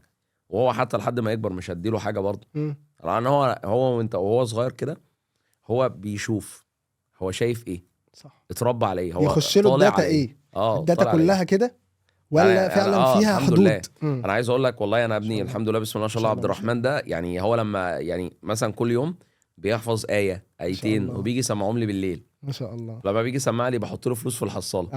اقول له شاطر عشان نجيب بقى ايه هديه مش عارف ايه. حافظ كذا صوره الحمد لله، وماشي كويس جدا في المدرسه الحمد لله. فدي برضو من الحاجات اللي انا منعه، لان انا شفت بعناية. انا منعه يعني لا الحاجات دي لا. عايز اتفرج على اليوتيوب نفتح له اليوتيوب عادي براحتك. يوتيوب اللي هو كيدز برضه مش بتاع الكبار طبعا، لا اللي هو بتاع الاطفال اللي يتفرج على حاجات كتيره جدا. كرتون اتفرج على كرتون وخلاص، مع ان هو عنده 6 سنين بس برضه هتكبر يتفرج على افلام عاديه. برضه انا بشوف الفيلم ده يتفرج عليه ولا ما يتفرجش عليه عشان لو في حاجه غلط. فانا مش عايز اعلم ابني حاجات غلط من دلوقتي. لما يكبر يبقى هو عارف الفرق ما بين الصح وما بين الغلط. ما شاء الله. لا يعني عاوز اقول لحضرتك على الحته دي، بما اننا معلش مشينا فيها، احنا هنرجع تاني ما تقلقش انا فاكر. الحته دي في ناس للاسف الابهات والامهات بيسيبوا الموبايل عشان ما تشغلني، ما تتعبش دماغي بقى، خد واتلهي يعني. بس للأسف. هو يسيبه له بس لا باحتياطات عادي. بيسيبه. طب انا بس انا عايز اقول لك انا كل يوم بسيب لهم الموبايل ساعتين بس يوتيوب بس. يعني مش وتلعب العاب والعاب انا اشوفها مفيش فيها مشكله. يعني العاب انا اشوفها يعني في العاب معينه بقى اقول له لا ما تحملهاش وامسحها له، ما تعملهاش تاني، لو حملتها انا مش هديك التليفون تاني. صح كده على طول. هو لما بياخد قرار خلاص، هو من اول مره سمع الكلام خلاص خلصت. مش هقعد اقول له كذا مره، لان انت لو قلت له مثلا خلاص المره دي سماح هيتمادى. وده عيل صغير. العيال الصغيره لما يكبروا لازم يكبروا ان احنا مأسسينهم صح. يبقى حافظ قرآن، عارف الصح والغلط، الدنيا ماشيه ازاي. لما يكبر هو هيبقى عارف خلاص. هو هيتعود. انا بشوف طلبه على فكره بجد والله يعني يسلم اللي رباه، ربنا يكرمهم. يعني انا بشوف كذا طالب من غير ذكر اسامي عشان ما انساش حد فيهم، في كذا سنتر قسما بالله الاذان يدن مستر اروح اصلي كده اقول له اتفضل واكون مبسوط جدا طبعا. مثلا ايه قاعد ملتزم قاعد بص فاتح الملزمه واحد مش حد ولا بيتكلم ولا بيمسك تليفون ولا تربيه باينه. تربيه باينه فاهمني. فده برضو حاجه من الحاجات اللي ايه اللي بتبان هو طالع من بيئه عامله ازاي. وفي ناس تانية انا بحبهم برضو طلبه تانيين هم بعيده شويه عشان نقول الحقيقه يعني دول اكتر بكتير. هم بعاد عن ربنا شويه بس هم والاخلاق على فكره يعني للاسف هنا في حته الاخلاق اللي هو احترم الكبير ما زعقش مش عارف مش كله لا طبعا مش كله. يعني لا هقول لا لحضرتك على حاجه احنا عندنا لا والله بكلمك بقى طبعا الدفعه بتاعت السنه دي فيها ميزه. يعني انا مش من المدرسين اللي بيقعدوا يطبلوا لكل دفعه عشان دي دفعه اللي مش عارف لا ما بقولش حاجه والله. يعني انا بحترم جدا دفعه 22 وبحبهم جدا جدا حتى الان لحد دلوقتي انا فاكرهم كويس. ودفعه 23 و24 عشان في ذكريات ما بيننا. يعني كل دفعه لازم اقول ان انا بحبها لان انا فعلا قعدت معاهم فتره كبيره فطبيعي ان انا اتعلقت بيهم وهم اتعلقوا بيا. على الاقل 10 شهور مثلا قاعدين 10 شهور مع بعض وانا بشوفكم وانتوا بتشوفوني كل اسبوع وبعدين بنشوف بعض ساعتين في الاسبوع. يعني بنقعد 30 اسبوع يعني مثلا ساعتين في 30 فاحنا شفنا بعض مثلا 60 ساعه بالمراجعات هناخد مثلا 70 80 ساعه قاعدين مع بعض. فالموضوع لا يعني انا ما ينفعش ان انا اشوفك كل الوقت ده وهزرت معاك واقول ان انا بكرهك. لا بالعكس انا بحبهم جدا. يعني دفعه السنه دي انا بحبهم جدا. هم بقى متعلمين السنه دي حاجه لوحدهم. حلو. ايه هي بقى؟ ان هو بره شبح. الولد بره لا اوفر سايز وحركات شبح. خش جوه القاعه مفيش. انا قاعد كده الشبح ده تلاقيه قاعد كده ده احترام مش حته الافيه بقى والكلام ده خالص نهائي. محترم قاعد عامل كده. انا بشرح قول معايا يقول اسكت مفيش. يعني برضو دي حته طبعا. احترام وتقدير للمدرس. يعني انا بحترمهم جدا في الحته دي. يعني السنه دي بامانه انا بتعامل مع الطلبه لا بنشتغل مفيش كلام. بره بقى اتفرج عليهم لا حاجه تانية يا سبحان الله تشوفهم بره حاجه تخش جوه تلاقيهم حاجه تانية خالص. يعني اعتقد معلش يعني انا شايف الحته دي حلوه في حضرتك جدا اللي هو انت يعني هم عارفين ان في الحصه هياخدوا حقهم شويه من التهريج في الاخر طبعا. يعني انت بتعمل لهم زي فقره في الاخر لطيفه بتحفظهم او بتراجع على كل اللي فات الدرس كله. فهو انا هسيب التهريج او الضحك او الهزار في الاخر فهركز في البدايه عشان نعرف اصلا نهزر في الاخر ونعرف نقول وراك. يعني دي حاجه حلوه فيهم. خلي بالك برضو انت لما تتعامل مع فئه سنيه كبيره بتبقى ميزه طبعا. ثالثه ثانوي دول عسل ليه هم بيبقوا عارفين احنا هنعمل ايه ومش هنعمل ايه. يعني انا خلاص هم عارفين نظامي. انا الحصه مثلا ساعتين بقعد مثلا ساعه ونص او ساعتين بقعد مثلا ساعه ونص منهم بشرح فمحدش بيتكلم. اخر نص ساعه بعيد ربع ساعه من غير ما نسقف ومن غير هزار. ربع ساعه الاخيره بيعملوا هم عايزين بقى مع بعض براحتهم. اصل لو الحصه خلصت على كده انا تمام انا خدت اللي انا عاوزه من الحصه خد المعلومه. بس انا برضو مش عايز اروحه وهو يعني خلي بالك النفسيه بتاعت الطالب اهم بكتير من والله التعليم. والله انا اصعب سنتين في حياتي هم سنتين الثانويه العامه. والله ضغط نفسي رهيب. يعني بعد كده واجهنا فبعد يعني اللي هنيجي بعد الكليه بس السنتين دول ضغط مش طبيعي. ضغط رهيب. يعني انا دايما شايف ان الطالب لا يعني انا عايز افرحه. يعني أنا والله بحس ان انا يعني بحس ان هو زي ابني. فانا ابني مثلا لما بيعمل حاجه حلوه انا برضيه. يعني بقى خد فلوس مش عارف ايه. انا حتى انا عايز اقول لك انا بوزع فلوس كتيره جدا في الحصص ما شاء الله. فلوس كتيره جدا يعني اوفر. يعني حتى اخويا يقول لي ما كفايه كده، اقول له لا عادي عادي. يعني انا بعتبرهم يعني عيالي اخواتي، فعادي ان انت تراضيهم كده، لان هم بيعملوا عيني مجهود ومضغوطين طبعا. نفسيا. انا بديهم فلوس، هم مش محتاجين فلوس، أي. ولكن يعني ايه تقديرا. تقديرا، يعني وهو هيفرح قوي بيه، يعني هو بيفرح هيحس ان الموضوع يعني لذيذ. بديله 50 جنيه بيفرح بيها، بديله 100 طبعا. جنيه بيفرح بيها. مم. هم عندهم ميزه، يعني انا بقول لك والله دفعه مم. السنه دي عسل، مم. جميله جدا، انا بحبهم جدا. مم. تخش حاجه بره حاجه، مم. بنشرح بنحل، ما تلاقيش نفس في القاعه. ما شاء انما بقى تيجي عند ايه حته ان احنا نسقف، لا. الله. اخر ربع ساعه في الحصه لو دخلت هتلاقي فيه فرح. ده بتبقى لطيفه جدا، وما شاء الله في حاجات على التيك توك يعني منتشره انتشار رهيب، الحمد وفي لله. في كل المنصات، مش تيك توك بس، ما شاء الله. والله الحمد لله. انا ما يعني اه. انا عايز اقول لك، انا يعني معظم الطلبه اللي هم بينزلوا اصلا انا ما بعرفش ان هم نزلوا. امم. يعني انا ما بعرفش. بتفاجئ تلاقي في حاجه طلعت. بتفاجئ بقى يعني. لا ده في كان ترند طالع كده، حته كده من لحن بسيط، مش فاكر بالظبط ايه يعني، ده اكتر حاجه منتشره لحضرتك يعني. في حاجه والله ما فاكر، بس انا هجيبها واحنا شغالين في البودكاست يعني، خليها تطلع. عجبتني قوي ولذيذه، وهم كلهم حافظينها، وعايز اقول لك الناس تطلع من تدخل الكليه والله لا هي منزلاه. اللي هي وانا الطول وحش. بيساوي العرض في 6، هي دي. لا دي كانت انت بتقول لناس بنات حاجه وتخلي الولاد يردوا عليهم. اللي هي كنت بقول الميزيتا في، اللي هي دي الميزيتا في اسبانيا، ايوه هضبة يروح دول ردين فرنسا في عليهم هم يردوا. فدي يعني في ناس بتدخل الكليه يقول لك ده انا وحشتني حصه مستر احمد زهر، يعني فعليا معلقه معاهم وسط الضغط اللي هم بيبقوا موجودين فيه. واحنا والله احنا بنحاول والله، انا حرفيا والله انا ده اللي جوايا، وده اللي انا بعمله فعلا، ومش بتكسف منه، على الرغم ان اول ما ابتديت التدريس وكنت بعمل كده عشان بس نفسية الطالب اتواجهت بهجوم يعني غير طبيعي. ده كل الحصة هزار، ده كل الحصة بيغني. يعني الطالب حتى اللي بيجي يشوفني يقول لي يا مستر هو فين مفيش، ما بيلاقيش، هو بيلاقي اخر ربع ساعة. فعلا احنا بنقلبها فرح. طب وليه لا ما بقى منظمه وتحت السياق؟ انا عاملها ليه؟ هي الفكره انا بعمل كده ليه؟ يعني مش الفكره ان انا اعمل، لا هو انا بعمل كده ليه؟ عشان انا حاسس باللي معايا، حاسس ان هو مضغوط. اصل انا كنت في ثانويه عامه، فانا عارف الضغط، وحضرتك كنت في ثانويه عامه. صح. ضغط المدرس لما يطبطب عليك، بيهزر معاك، يخليك تسقف، طب مش عارف ايه، فك عن نفسك، صح. مش عارف ايه، اصل هو بيبقى جواه كبت. ايوه. فانت لما تخليه يسقف، يعمل طلع اللي جواك ده، بدل ما يعمل حاجه غلط. لا وبيطلعوا اكيد في اخر بالربع ساعه يطلعوا من الحصه اقسم بالله بيطلعوا مبسوطين جدا. بدل بدل ما يعمل حاجه غلط، ما ممكن يشرب حاجه. والله العظيم بكلمك بجد، ده من الكبت فعلا. ما هو مكبوت، ما ممكن يتجه. طب انا افرقه يا عم، تعالى نسقف ونهيص ونقعد نعمل كده وخلاص يعني. ما تروحش لحاجه غلط. انا يعني انا اقف اعمل كده. استحملت بقى ايه فتره كده من فترات يعني الناس يعني انا مش عايز اقول ايه ده، هو ده مدرس؟ ايه ده يا عم، مدرس عادي. طريقتي مختلفه عنك، انا حر. بتهاجم اللي هيعمل حاجه مختلفه. انا حر، وكل مدرس حر في شغله. صح. يعني ولا انت تعلي عليا، ولا انا واصي عليك، ولا انت واصي عليا. صح. والطالب هو اللي بيختار. صح. وكمان مش بس بيختار، يعني هنقول كمان ان الطالب الحمد لله بيطلع هو قد ايه مستفاد، وقد ايه عرف المنهج كويس، وقد ايه فهم وكل حاجه، وكمان عملت كوكتيل في الموضوع. والله انا على فكره والله، يعني هو بعد ما ياخد المعلومه، اي حد هيدي المعلومه للطالب يعني خلاص احنا واثقين في دي. صح. اي مدرس عادي. يعني انا اسف في مواد الادبي بالذات، هات واحد خريج صنايع هيشتغل، خليه يمسك الكتاب، هيقراه مرتين، هيقول للطالب عادي. عادي خالص. يعني مع احترامي لكل الناس، صنايع دول فوق دماغي، بس انا قصدي ان هو مش متخصص. هيقوله. بس الفكره انت دارس ايه بقى تاني؟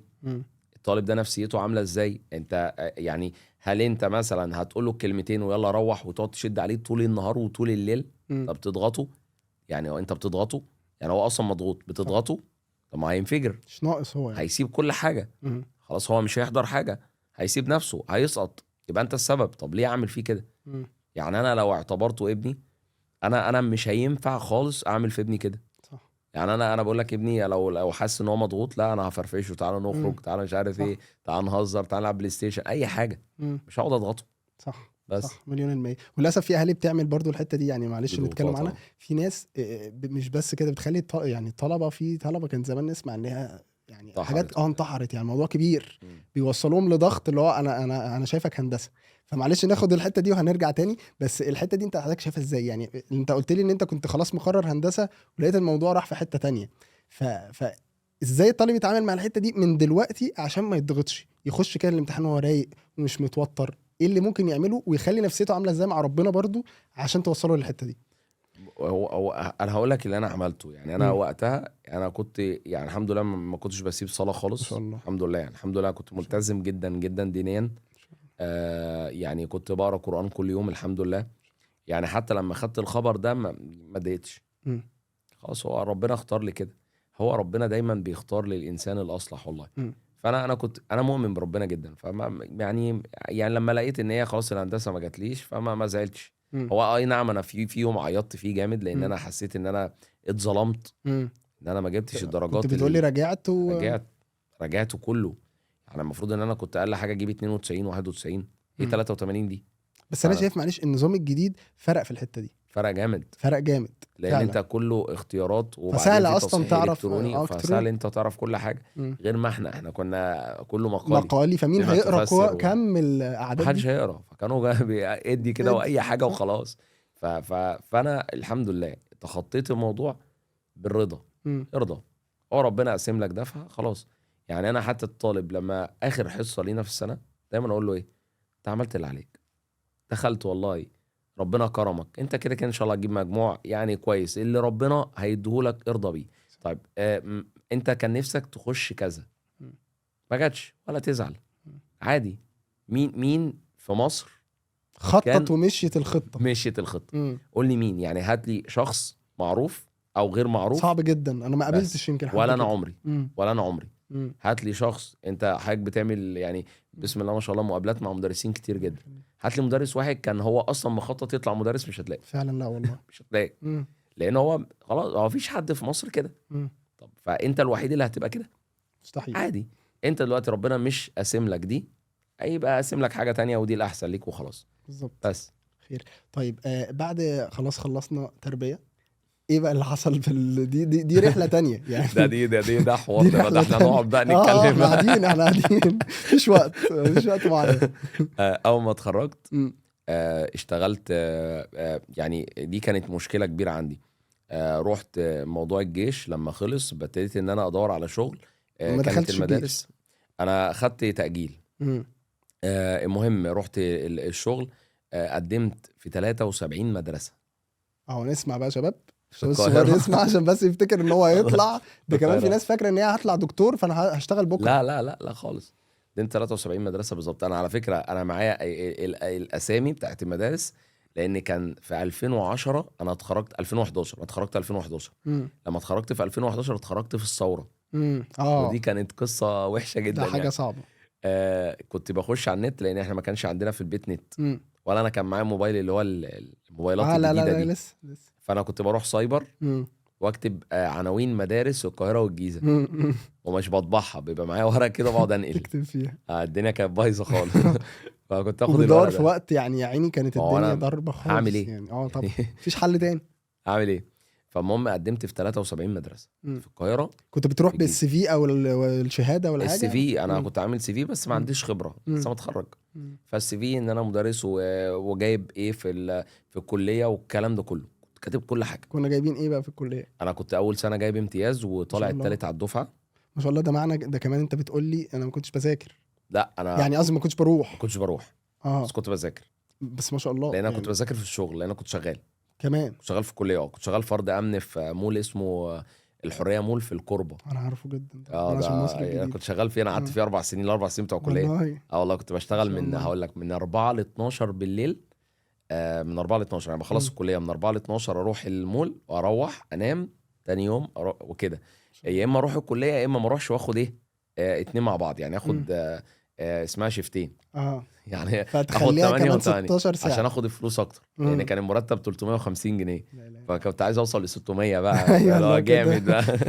كنت عايز اوصل للرقم ده، كان فاحنا نفسي. احنا نقول برضو الحته دي يعني مشكله، يعني زي ما حضرتك عارف اللي الناس الناجحه بتبص لها بقى ايه ده بص بيعمل ده بص كام. والله احنا الحمد ما لله شافوش اللي احنا حصل. تعبنا والله. يعني انا تعبنا يعني جدا ده والله. انت بتتكلم يعني انت كمان بتعمل ده كله ما بتحضرش، والكليه اللي اعرفه يعني اللي انا شفته يعني ان هي محتاجه لازم حضور.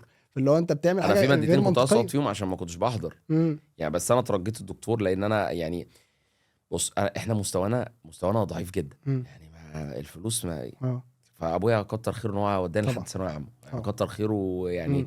يعني نشيله فوق دماغنا، طبعا. كتر خيره. فانا لما دخلت الكليه قررت ان انا ايه خلاص بقى انا خليني مع نفسي، ينفعش خليني مع نفسي خالص.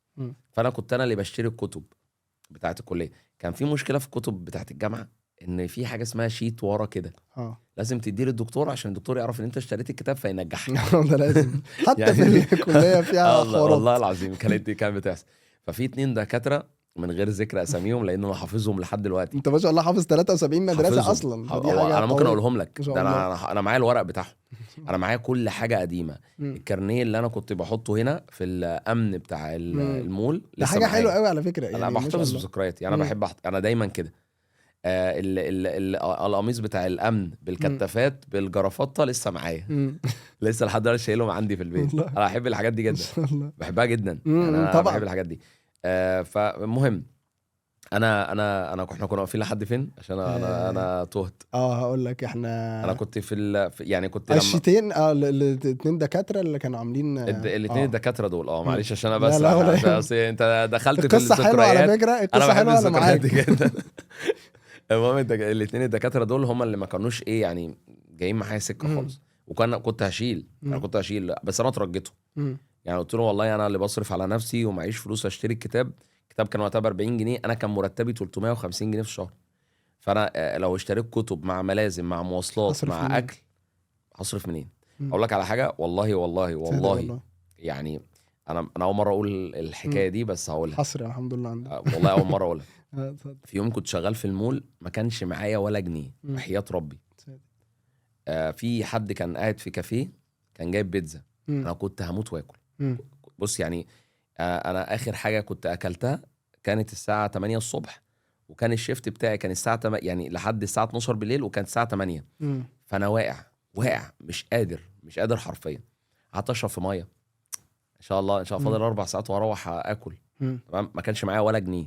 انا كنت بركب الاتوبيس بتاع هيئه النقل العام عشان ابويا كان عامل لي كارنيه. برضه ما كانش معايا ما كانش معايا جنيه حرف. والله ما كان معايا جنيه. فانت كده اليوم ده راجع بالكارنيه. انا هرجع بالكارنيه وميت من الجوع. فالمهم في واحد قاعد ياكل بيتزا. كل بيتزا ومش عارف ايه، فهو افترى. كان معاه واحده كده وقعدوا ياكلوا مش عارف ايه وعمالين يعملوا كده وبتاع. فانا قاعد عمال ابص لهم. هو انا مش محروم بس انا جعان. المهم قعدت كده. المهم ايه الراجل ايه راح رمى مثلا قطعتين من البيتزا في الزباله. الزباله دي كانت في باب اسمه باب الطوارئ. وانا كنت داخل اصلي. عايز اصلي العشاء. فدخلت عشان اصلي، فردت كده السجاده لقيت الايه البيتزا قدامي. ده ما فيش احلى من كده. انا عايز اقول لك انا اكلت منها. ايوه من عادي الزباله. عادي. يعني الموقف ده انا عمري ما حكيته لحد. انا دي مره كده انا اكلت من الزباله مره. كان زباله حد فانا اكلت منها عشان انا كنت جعان جدا.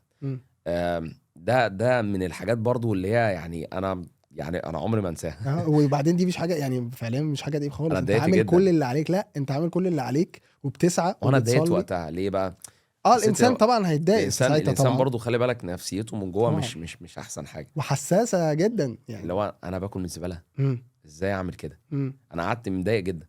لما جيت انزل عشان اروح مشيت بدور على الاتوبيس. كانت الساعه 12 بالليل. الاتوبيسات مفيش. يا خبر. خدتها مشي من مصر الجديده لشبرا خيمه. ده كان يوم وحش يعني. روحت الساعه 2 بالليل. خدتها ساعتين مشي. مشيت مشي. ولسه انت راجع الصبح بدري او رايح الجامعه؟ وانا مش هروح. ما كنتش هروح خلاص. انا كده ما بروحش. بس الفكره كلها ان لا انا يعني الحمد لله انا حتى ابويا لما بيجي مثلا ايه ربنا يديله الصحه لما كان بيجي يسالني زمان يقعد يقول لي ايه انت كويس؟ اقول له الحمد لله. طب انت محتاج حاجه؟ اقول له لا انا تمام ما شاء الله. مش عايز احسسه بحاجه. يعني انا لا مش هقول له. كنت اقعد اخد الضغوطات دي جوايا وما اقولش لحد. يعني انت كويس في الشغل؟ انت بتاكل؟ باكل. طب انت ركبت طبعا بركب مواصلات والدنيا تمام وبتاع. مبسوط في الشغل جدا. طب انت مش تعبان؟ لا مش تعبان كده. دي عقليه بصراحه تحفه يعني. لا انا والله بكلمك بامانه. انا صادق يعني انا والله. الحمد لله يعني هي حتى اللي عارفه كده عني كويس جدا مراتي. مراتي عارفه ان انا بص ما بشتكيش مهما حصل. استحاله. دي عقليه النجاح فعلا والله مش كلام يعني. ده لازم يبقى فيه نجاح كبير جدا لان اسهل حاجه ان الواحد لا ده انا والله العظيم مش عارف ايه ده انا ما فيش احجاج. لا ما فيش اعذار وما فيش حجج. انا ما فيش كلام ده. ومن زمان اللي عايز يعمل حاجه كده اللي عايز يعمل حاجه كده. يعني انا ابويا الله يديه الصحه والله هو اللي علمني كده ان انا عافر. ما تقعدش تقول مش عارف ايه. اصل انت لو اشتكيت للناس هيقولوا لك ايه؟ في ناس هتفرح وناس هتصعب عليهم ومش هيعملوا لك حاجه. هيقول لك معلش. طب انا استفدت ايه؟ طب انا اقول لهم ليه؟ يعني انا اقول لهم ليه؟ والناس تانية ممكن يشمتوا فيك اصلا. فعلا وقتها ما فعلا. كانش حد يعرفني، فما فلما حدش كان يشمت مش حدش فيا. يشمت. انا ما كنتش معروف، ما حدش يعرفني آه. اصلا، يعني واحد بياكل من الزباله خلاص يعني. وفرض امن ملوش لازمه وكده، يعني كانوا اه. الناس شايفيني كده، امم. فاهمني. بس انا جت فتره من الفترات بجد قعدت اقنع نفسي انت بكره هتبقى حاجه، ما شاء الله. بجد والله. يعني امم. انا قعدت فتره اقنع نفسي بكره ان شاء الله هتبقى حاجه، وكنت دايما عندي يقين في الله ان انا هوصل لحاجه، امم. يعني ده يقين في ربنا امم. ان انا بجد بجد هوصل. انا عاوز اقول حاجه على حاجه، معلش. الحته دي في علم النفس، انت عملت كل حاجه صح والله، مش كلام يعني. انت عملت كل، يعني خليت في امل في ناس للاسف في الموقف ده.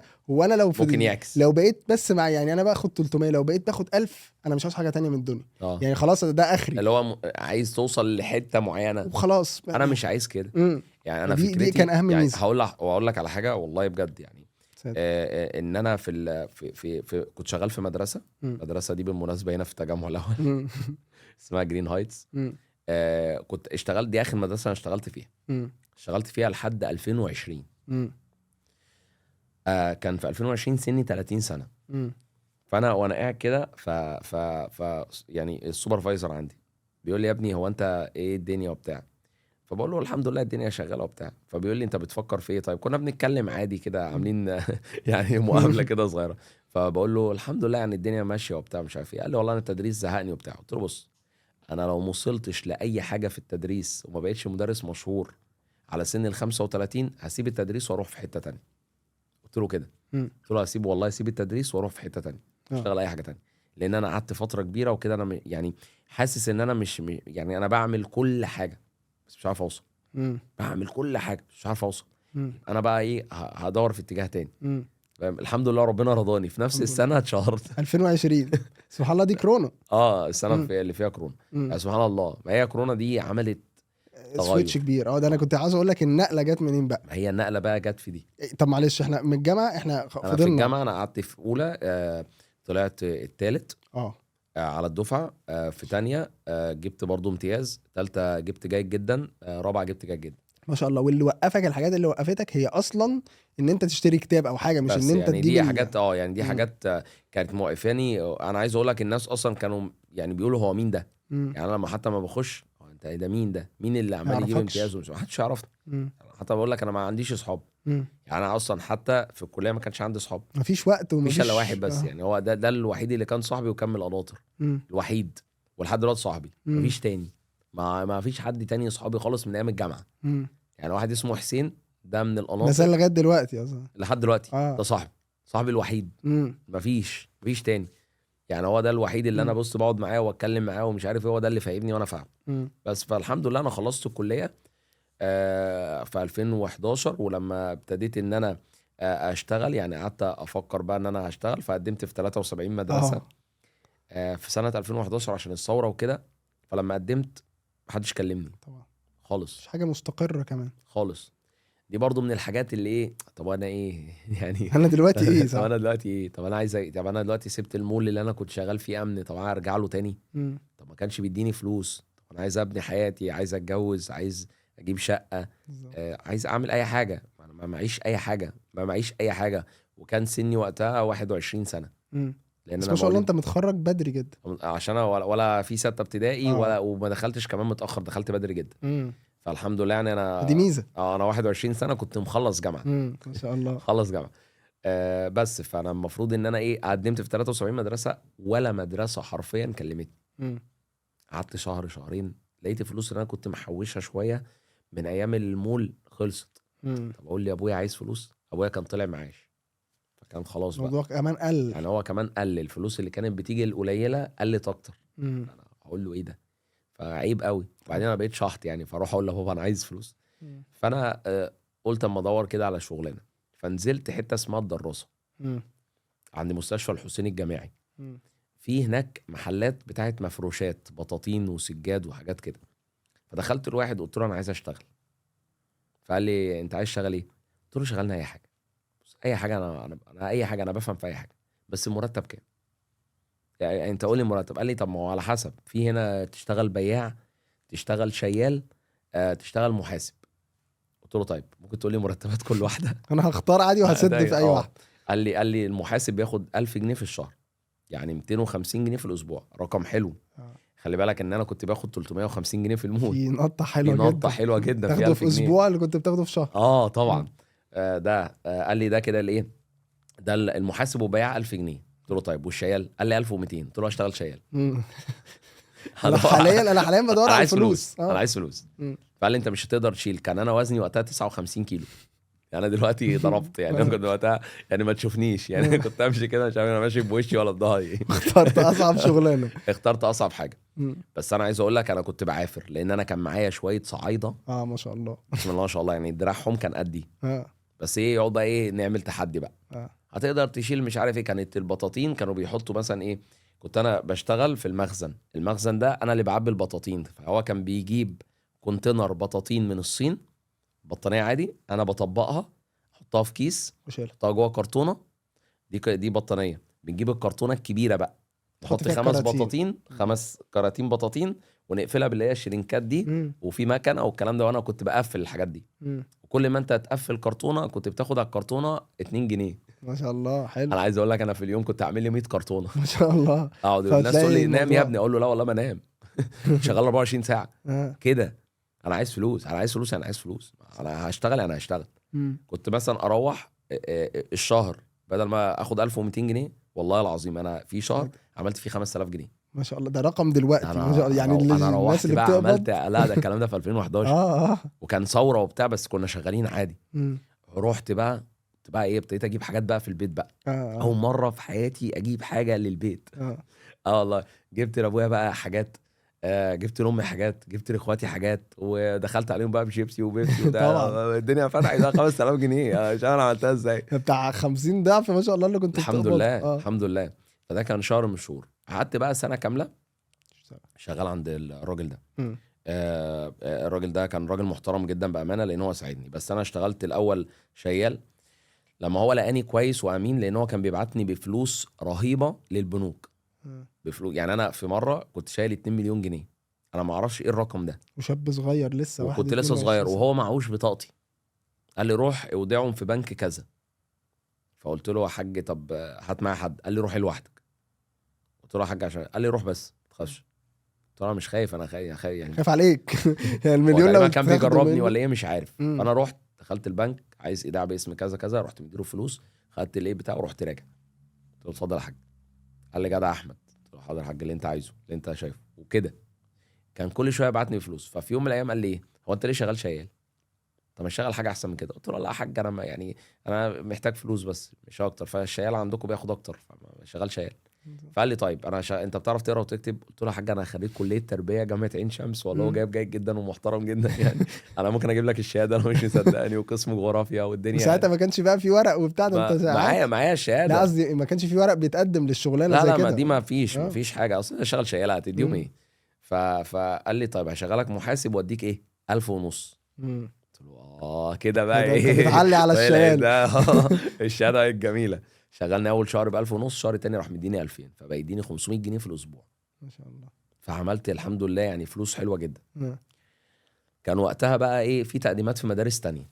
ففي واحد استريحت شويه ان انت بقى ترجع تاني لمجالك. إيه الحمد لله الدنيا ايه مشيت يعني. الحمد لله يعني بدأت تنور في نور كده. المهم راحت ايه، في واحد صاحبي من الكليه، هو زميلي يعني مش صاحبي قوي. قال لي بقول لك ايه، المدرسه بتاعتنا محتاجه مدرس، ما تيجي تجرب. قلت له انا مش فاكر اي حاجه. صحيح. قال لي احفظ. قلت له احفظ ايه؟ قال لي احفظ بس. قلت له احفظ ايه؟ طب ايه هيختبروني في ايه؟ هم في المدرسين بيعملوا حاجه اسمها ديمو. يعني مدرس بيخش يشرح للمدرسين ومدرسين سوبرفايزر وناس تقيله، شوف عشان هيفهموا دول منك ولا. ناس تقيله جدا. فانا ايه، قلت له ماشي. دخلت لقيت اللي مقدم معايا كام واحد، 8. انا اقل لهم، انا ما اعرفش اي حاجه، حرفيا ما اعرفش اي حاجه. الواد محفظني الدرس، خش ورصه. انا مش فاهم. قلت له انا مش فاهم كده، لو حد سالني في حاجه انا مش عارف اقول. قال لي بس ما حدش يسالك، ما تخافش. قلت له انت هتكون قاعد؟ قال لي هكون قاعد ما تخافش. هو في المدرسه بقاله هو فترة. كان شغال في المدرسه بقاله سنتين، اللي هي 2011 2012. فانا دخلت 2012 بقى. فالمهم دخلت دي بجد حصلت بقى. فانا داخل قام قبليه ال8، بسم الله ما شاء الله، بسم الله ما شاء الله، يعني ال8 يعني في واحد منهم بعد ما خلص انا سقفت له، قلت له ايه ده ايه ده انا مش عاوز اشتغل انا انت انا لا مكاني هو جامد خش. جدا، ما هو شاء جامد. هي الله. المدرسه ازاي مش هتشغله؟ مم. يعني لو المدرسه مش هتشغلني انا. ايوه صح. فانا ايه قلت ايه فقدت الامل، قلت مم. والله يا ربنا يكرمه، هو كده كده ان شاء الله هيشتغل، هو شكله كويس جدا وشاطر جدا. مم. اتمنيت له الخير وحياه ربنا، ولا اي ممتاز. حاجه ولا في دماغي حاجه. المهم قاعد كده، فايه نده الى اسمي احمد محمد زهران. قال لي اتفضل يا مستر احمد. هتشرح ايه؟ انا لسه فاكر كويس، هشرح تضاريس الوطن العربي اللي في تانية اعدادي. مم. لسه فاكر الدرس ده. قعدت اشرح لهم 12 دوله في قاره اسيا و10 في افريقيا، وال10 اللي في افريقيا يا مصر. وقعدت بقى اشرح وفي جبال اسمها اطلس، واطلس دي اطلس التل واطلس الصحراء وما بينهم هضبه شطوط. وقعدت واقول. فراح قام واحد سوبرفايزر منه لله سأل. منه لله، انا لحد دلوقتي مش مسامحه. قال لي طيب مستر فين خط جرينتش؟ ده ضربك بخنجر. قلت له ايه خط جرينتش ده؟ هو في خط جرينتش اصلا؟ بيقول لي هو بيعدي على انهي دوله عربيه؟ قلت له ايه خط جرينتش ده؟ راح السوبرفايزر التاني راح قال لي اقعد طيب. قلت له يا عم منك لله، يا انا عم محتاج ليه؟ طب الشغل انا يا ماشي حلو. عم منك لله. المهم رحت انا قاعد ايه، بقول اهو. والله رحت قعدت. فانا قلت له يا اسطى كده كده انا ايه يا اسطى انا همشي كده كده خلاص، الراجل اللي شرح جامد ده ربنا يوفقه ويكرمه، هو اولى. مم. قال لي اقعد بس. قلت له ماشي. فدخلنا الاتش ار، فسالت السوبرفايزر اقعد ولا امشي؟ قال له اقعد. انا اقعد ازاي ماشي. ده؟ ماشي. المهم دخل، كانوا اوضه الاتش ار في مدرسه كده اقول اسمها عادي، طبعا. مدرسه فيوتشر اللي في مدينه نصر. مم. عمري ما انسى المدرسه دي. مم. دخل اول واحد، دخل كان مبسوط لاوضه الاتش ار، خرج متضايق. الراجل اللي انا سقفت له ده دخل مبسوط خرج متضايق. الله. كله دخل مبسوط خرج ايه متضايق. متضايق. ما فاضلش الا انا. هم عاوزين خلوني واحد من عايزين واحد من الثمانيه. اصلا. انا اخر واحد ندهولي. كمان يعني اللي هو مفيش امل لو اصلا. مستحفقني لو انت يا ابني انت مش مفيش نافع. امل. تمام ايه. قلت له ايوه اروح ولا اخش؟ قال لي خش. دخلت الاتش ار. قال لي ايه؟ قال لي بص يا باشا انت هتشتغل هنا بس المرتب في الشهر 600 جنيه. عرفت بقى هم كانوا بيخشوا مبسوطين بيخرجوا ايه زعلانين عشان ليه. هم حاسين ان هم عاوزين مرتب هم اكتر طبعا. ناس تقيله، هم كانوا ناس اكبر مني بكتير وناس شاطره جدا، فطبيعي ان هم حد يقدرهم. ايه 600 جنيه دي؟ مم. فقال لي 600 جنيه. فانا قلت له ايه، قعدت افكر شويه، قلت له ممكن طب دقيقه. رحت خارج. انا باخد 2000 جنيه عند الحاج دياب اللي انا شغال عنده، والراجل كويس وبيحترمني وانا بحترمه. اكمل معاه ولا اخد 600 جنيه في مستقبلي؟ مم. رحت عامل ايه بقى؟ كلمت ابويا. حلو. يا يابا ايه يا حبيبي؟ قلت له يا بابا دلوقتي انا في موقف لا مش عارف احسد اعمل ايه. عليه فعلا. اه انا هسالك سؤال ورد، واللي انت هتقوله انا همشي عليه، بس ريحني. قال لي قول. قلت له بص انا عند الحاج دياب باخد 2000 جنيه في الشهر، والحمد لله بقى معايا فلوس وبقيت اجيب لبس والدنيا مشيت. مم. وعند المدرسه دي هيشغلوني ب 600 جنيه. ايه رايك يا بابا؟ قال لي انت مستقبلك فين؟ قلت له انا خريج كليه تربيه فانا مدرس. قال لي طيب اختار مستقبلك وبكره ربنا هيكرمك. قلت له انا ما اكملش دي. قال لي بص انت لو عملت حاجه غلط عند الحاج دياب ده هيمشيك وهيجيب غيرك 1000، انما انت لو اشتغلت في مدرسه ومشيتك في 1000 مدرسه هيشتغلك. صح. روح شوف انت هتعمل ايه. وسابني برضو ان انا اللي اختار حيران بحريتي. شوية، ابويا عمره ما اجبرني على شيء خالص، بيقول لي النصيحه وبيسيبني مم. بس. فانا فكرت رحت ايه ماضي موافق على 600 جنيه. مم. كنت مكلم الحاج دياب قلت له حاك عليا والله ما كانش ينفع في توفيق ما بين ما الاتنين. كانش ينفع. ما هو انت مدرس، لو طالب شافك هنا مم. هيبقى شكلي وحش مم. وانا مش هتمناه.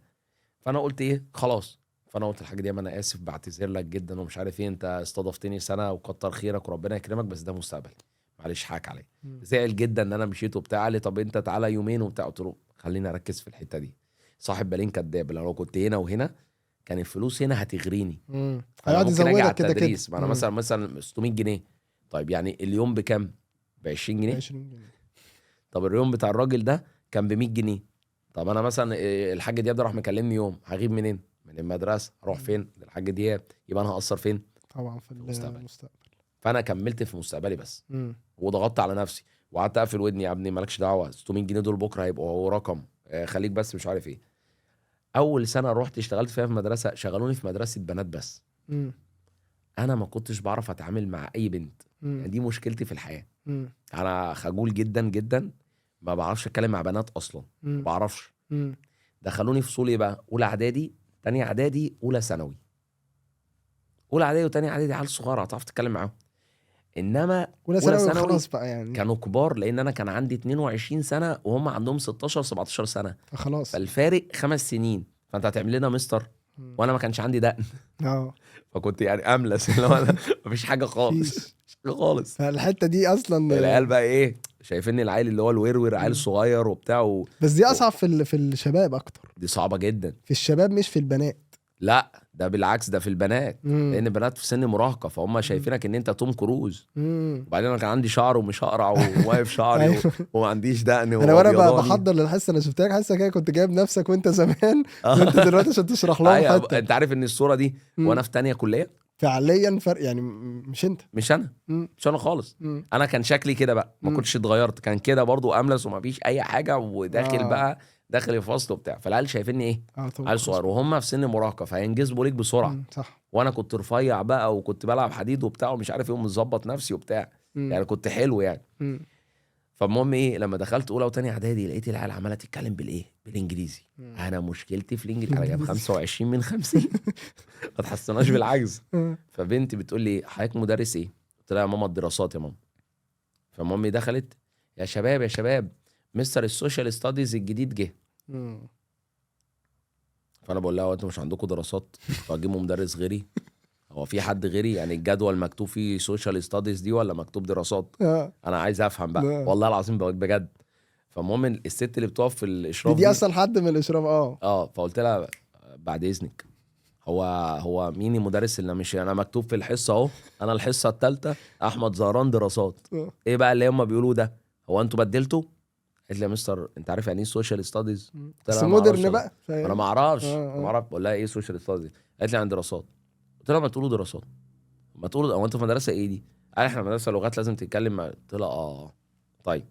دخلت اول حصه الاولى اعدادي، العيال عرفت عني ان انا كشري. كنت كشري ما بضحك انا عاوز بقى اركز في المعلومه واتكلم كويس ومحدش ياخد عليا. صح. انا هياخدوا عليا وانا سني صغير وفاكرين ان انا عيل صغير، فشكلي صغير قوي وجسمي صغير وما عنديش دقن ومش اقرع ولا ده انا شعري كبير وبتاع، لا انت فرفور. فالعيال هتسفقني. طب لا ثانيه واحده هندي الوش بقى. اديتهم وش بقى. اي حد بيعمل اي حركه بديله كلام سم. فين الكشكول؟ يعني مثلا حد قال لك تتكلم كده بقى، حد قال لك تتكلمي، طب قومي اقفي بقى، اطلعي لي اقفي لي ورا، يلا اقفي ورا يلا يا مستر. انت محاميه يعني انت وبقى ايه تكشيمه بقى اللي هو ايه بقى البدايه وبتاع. فالعيال عرفوا عني ان انا رخم بصوره غريبه. دخلت بقى اولى ثانوي لقيت بقى ايه يعني حموات في حموات قاعدين ستات كبار دول مش عيال صغيره. فانا لما دخلت ففي بنت واقفه بتقول ايه واقفه على باب الفصل، انا داخل بتقول ايه ده هو احنا فتحنا البويز على الجيرلز ولا ايه؟ هو مدرسه الولاد دخلت البنات. فبقول لها انت قصدك على مين؟ قالت لي وانت جاي من مدرسه الولاد تعمل ايه هنا وازاي دخلوك هنا؟ هي عارفه؟ لا مش عارفه. هي مش المشكله، مش عارفه دي بتقولها بطبيعيتها، بتقولها بالفطره. بقول لها ماما انا مدرس. قالت لي انت هتهزر، يلا يا عم امشي من هنا. يا خبر. وكان في ناس سامعه الكلام. كان في كل البنات سامعه وكله ضحك. فجت المشرفه قالت الهدف دي ومش عارف ايه، ده مستر بتاع الجغرافيا الجديد. فانا مش هقول ايه بقى، مش عارف اخش اقول لهم ايه، شكله بقى وحش قوي قوي. فداخل رحت بقى راسمها عليهم، قلت لهم طب يا جماعه خلصتوا هزار، خلصتوا الفقره دي، اللي هيهزر تاني عشان بس تعرفوا احنا مش جايين هنا عشان نهزر، احنا جايين عشان نشتغل. اي بنت هتستظرف، اي بنت مش عارف ايه، رحت ايه منولهم في الاول كده. تمام. المهم ايه عدى يوم عدى التاني في المدرسه والدنيا خلاص ايه، حاولت ان انا ايه افهم العيال ان هم بيتكلموا بالانجليزي وبيحبوا واحد كده كان اغانيه مشهوره جدا بتاع اجنبي كده اسمه وان دايركشن ولا لا ده ده خنقوني بيه ساعتها. واحد اسمه زين مش عارف مالك ومش عارف ايه حاجات كده. وبداوا ايه بقى يحطوا صور مش عارف ايه وبتاع. المهم ايه بدا يجي لي اول درس فين في المدرسه. اول درس خالص المجاميع بقى. لا مش مجاميع، كانت دروس برايفت بقى بره. بره المدرسه في البيت بره خالص. فلما جالي اول درس بصيت لقيتها بنتي في اولى ثانوي، بس بنت ايه يعني ايه لا مم. مش هديها. مم. يعني مش حاسسها ان هي عايز تاخد درس، هي عايز تتكلم معايا، عايزه كده تصاحبني، هي شايفاني ان انا شاب صغير وبتاع فانا فاهم الدماغ، انا مش عيل صغير. فقلت لها لا والله ما بديش دروس، ويا ريتني ما قلتها. ما وقفت الحاجات. وقفت المراكب وقفت الرزق السايره. كله. المهم ايه، البنت قالت لي ايه، يا مستر ده انا جايبه لك مجموعه. قلت لها لا. قلت لها هتاخدي لوحدك يعني ولا مجموعه؟ قالت لي يا مستر انا جايبه لك مجموعه. قلت لها مجموعه يعني كام واحده؟ قالت لي احنا 2. ما هو 2 دي برضو معاها بنت تانية انا تقلق. عارفها. لا وعارفهم ان هم اصلا عاملين مم. مشاكل في المدرسه كلها وسمعتهم سابقاهم يعني. مم. فقلت لا ما فيش. قلت لها ما بديش دروس. فالمهم قعدت سنه كامله ولا حد من طبعا ثانوي عايز اتعرف يقرب. ان مستر احمد زهران ما بيديش دروس. خلاص اتعرف، هم ها. حتى بيقولوا لبعض، ها. يقولوا لبعض، حتى ما حدش جه سالني تاني. ايوه، طب ما لو حدش هيجي حد خلاص. كويس انا شايفه كويس هاجي ما اديله. عنديش مانع يعني. لان انا ممكن تلبسني مصيبه، لان انا هديها درس في البيت. فممكن مثلا انا ما اقولهاش كلام على مزاجها، لاني عايزه مثلا انا اقول لها حاجه معينه، فانا مش هقول لها الكلمه دي، مش هقول لها. هتلاقي برضو الحته دي فتروح قايله لي مثلا هتفضحني وانا ما عملتش حاجه. طب وعلى ايه؟ لا طبعا. وبيبقى معاهم فلوس او يعني اهاليهم طبعا مستريحين طبعا كلهم كان معاهم فلوس كتير مم. وانا ضعيف، مم. فانا هتاكل. طبعا. طب انا بفكر بعقلي، لا حلو. مش مهم الفلوس برضو، استنى هتيجي بس بمزاجي. مم. مش ان حد مثلا يقعد ايه يقول كلام انا ما بحبوش. مم. فجات لي طالبه في اولى اعدادي قالت لي يا مستر انا عارفه ان انت ما بتديش دروس بس انا ضعيفه جدا. قلت لها مين اللي قال لك كده؟ ايوه. ده انا كينج الدروس. ده انا ملك بنت بس الدروس. بنت محترمه جدا، عسل جدا. قالت لي يعني هتديني؟ قلت لها طبعا. قالت لي يا مستر بس انا لوحدي. قلت لها عادي، يلا الحمد لله. اول يوم ادي فيه درس ده كان يوم، يعني انا فرحت اكتر ما فرحت ان انا مثلا جبت مجموع في ثانويه عامه. ايوه فاهم. كنت طاير. مم. انا هدي درس، احمد زهران هيدي درس اخيرا، هدي درس كده واقعد كده ادي درس. سبحان الله ما شاء الله فرحان دلوقتي. ما لا شاء ده الله. انا عايز اقول لك انا كنت فرحان جدا.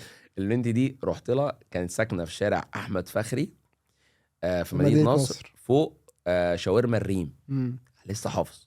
كان في مسجد الناحيه التانية، كنت بصلي فيه اول ما اخلص المدرسه. كنت بخلص الساعه 2:30، ميعادها الساعه 4. كنت بصلي العصر وانام في المسجد شويه، وبعد كده اطلع اديها الدرس. في نص الدرس بقعد ساعتين معاها كاملين، اقعد اصلي برضو المغرب، وبعد كده اخلص الدرس ونحل شويه وامشي. موضوع تحدي، عاوز تثبت نفسك. عايز اثبت نفسي مع البنت دي بالذات، لان مم. البنت دي مستواها كان ضعيف جدا، وكل الناس ما حدش بيرضى ياخدها. مم. محدش بيرضى ياخدها، يعني هي راحت لكل المدرسين ما حدش رضي، انا اللي رضيت. فانا خدتها تحدي. مم. انا هخلي بقى البنت اللي انتوا رافضينها دي حاجه تانية. اقعد اغني لها واقول لها يلا قولي معايا، ودب دب دب اقول لها معايا. البنت بقت ايه، مستسلمه. مم. اول حصه بقى دي اللي كانت كارثه. انا يعني انا متعود ان احنا عندنا في شبرا لما بخش عند حد بقى على الجزمه. ما اعرفش في البيوت بتاعت مدينه نصر ايه، عادي. فانا كنت شعب. فالمهم قلعت الجزمه، يعني مامتها قالت لي مستر انت بتقلع الجزمه ليه؟ قلت لها ما انا مش عارف. قالت لي خليك لابسها عادي. قلت لها شكرا. رحت داخل قعدت على السفره.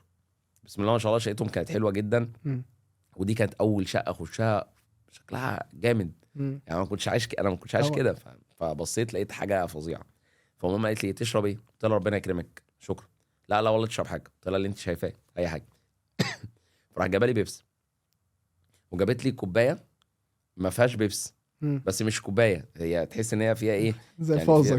فازه. فالمهم ايه، فهي حطيتها، فبقول لها ايه دي؟ انا حضرتك ما بشربش سجاير، ما تحطيش حاجه كده قدام البنت وبتاع.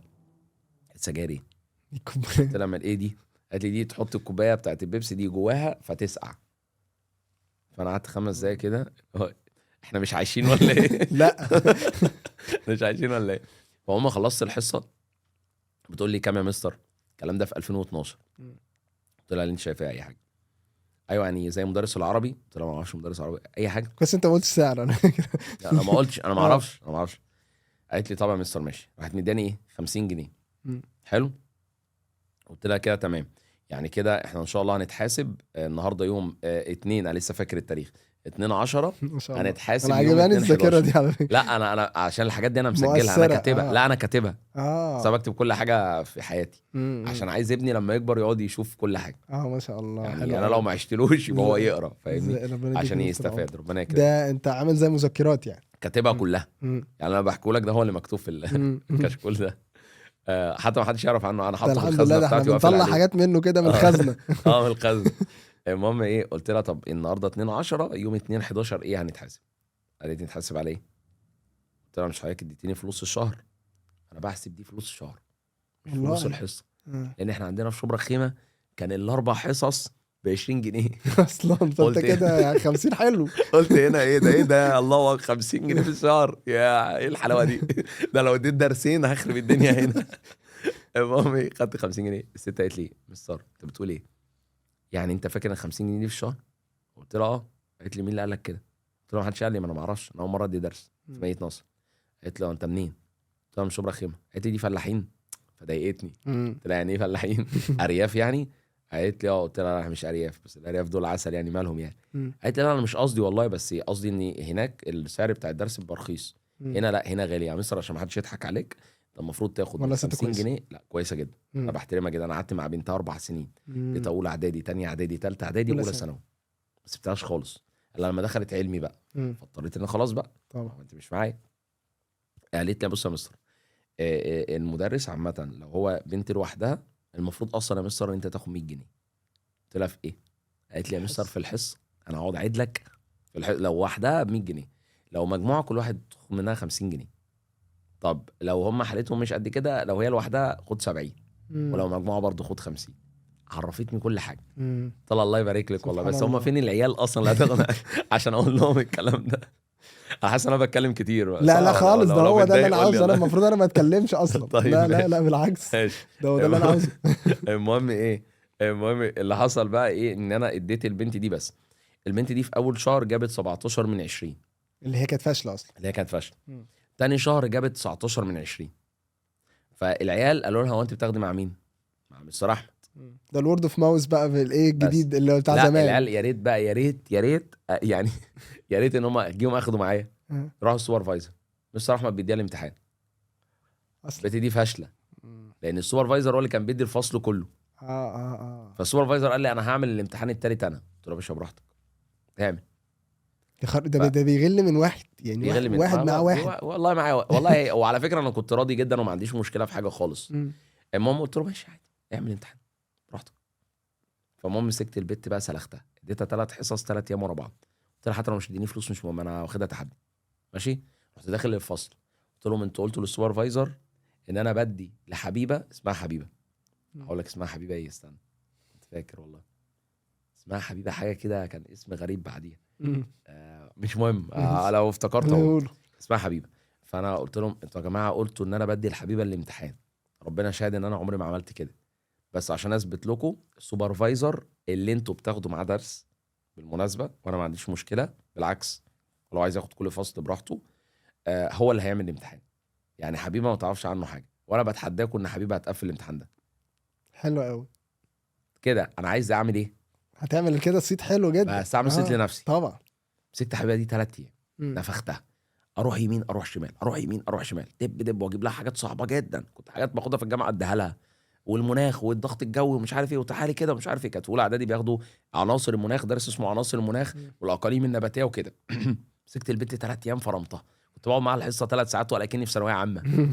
9 ساعات البت مسكتها فرمتها. بالمنظر ده اللي معلش فيه نقطه، هي كده شكلها حابه قوي الشرح. هي بتحبني فهي ايه اولى مصر. وبعدين يعني حبت التحدي، قلت لها لا انت لازم مش عارف ايه، وجبت مامتها قلت لها بص هما بيتحدين الفصل كله بيقولوا على بنتك فاشله، وبنتك مش فاشله، بنتك شاطره جدا، انا عايز اثبت للفصل كله ان دي رقم 1.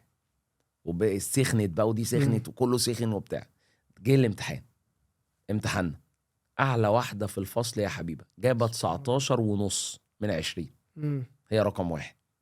ده حاجه جميله قوي. قعدت بقى نسقف لها واديتها شهاده تقدير، قلت كل لها حاجه اهو. وخليت السوبرفايزر يجي يكرمها في الفصل كمان. قلت له يا مستر معلش هو مين اللي عامل الامتحان ده؟ قال لي انا. قلت له تمام، يعني انا اعرف عنه حاجه؟ قال لي لا. قلت له شكرا يا مستر. نفسيته كانت يعني وحشه ولا هو ما كانش قصده؟ يعني هو ما كانش، بص هقول لك على بنت نفسيته في الاخر. يعني هو انا ما كنتش مؤثر، ما كانش باين لسه الموضوع. انا معايا طالب، انا مش مؤثر. بعديها بقى باسبوع جالي بنت تانية اسمها روان، لوحدها برضه. واختها اسمها ميرنا. ميرنا وروان دول كانوا 2 كده كنت بديهم في الحي السابع. كانت واحده في اولى اعدادي وواحده في ثالثه اعدادي، فديتهم. بعد كده جالي حبيبه منى عرفه اللي هي الممثله. والله كانت طالبه معايا في المدرسه والله. انا مم. بصور معاها على الانستجرام، بس هو العيال فاكرين ان احنا كنا اصحاب. دي كانت طالبه عندي، بس انا كان شكلي صغير، ما هو دي الصوره اللي موجوده. كانت طالبه عندي، اديتها 3 سنين، كانت بتاخد معايا 3 سنين، بس انا ما كانش معايا تليفون فكناش بنتصور. مم. يعني انا يعني كانت هي لسه مشكلة بتمثل وبتاع بتعمل حاجات مع كانت احمد حلمي. بتمثل. كانت وقتها هقول لك كانت بتمثل ايه.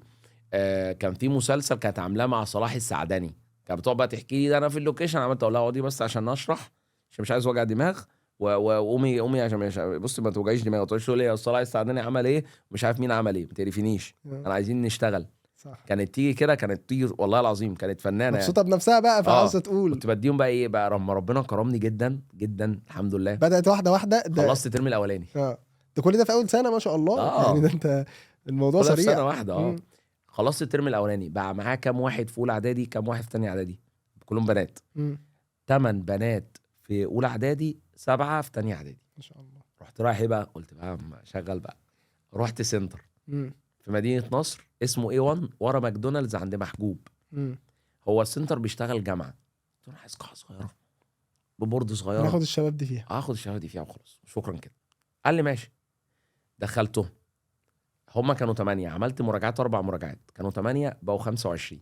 ما شاء الله. العيال بتقول لبعض ده بص الورق بتاعه ده، بص بيعمل ايه، طب بص مش عارف ايه، بقوا ايه 25. ومنهم من عرفه دي كانت في ثانيه اعدادي وقتها، بقت تيجي السنتر. فالناس كانت تخبط عليا بعد اذنك ممكن نتصور مع الفنانه. فانت هتتشير من هنا على فكره. يا عمي بس بقى ما انا ما كانش فيه سوشيال ميديا. ما عشان الكلام ده في صح. 2012 ممسوحه السوشيال ميديا. انا كان زمان اتشهرت اصلا صح يعني. صح يعني بس ما فيش. فالمهم ايه، معلش ممكن نتصور مع الفنانه، اقول له اتفضل يا عم نتصور مع الفنان. معلش يا منى ممكن تصوري معاهم يا مستر، انا مش عارف ايه. اقول لها ما تتقلطيش على الناس، روحي صوري، الناس بتحبك، صوري معاهم عادي يعني. ماشي. فقعدنا كده، عدى اول ترم، تاني ترم ربنا كرمني من واسع ان شاء الله. بقى عندي بقى ايه 50 طالب في اولى اعدادي و30 طالب في تانية اعدادي، ما شاء الله. فضربت معايا، فقلت اما ابتدي ايه سنتر برضه.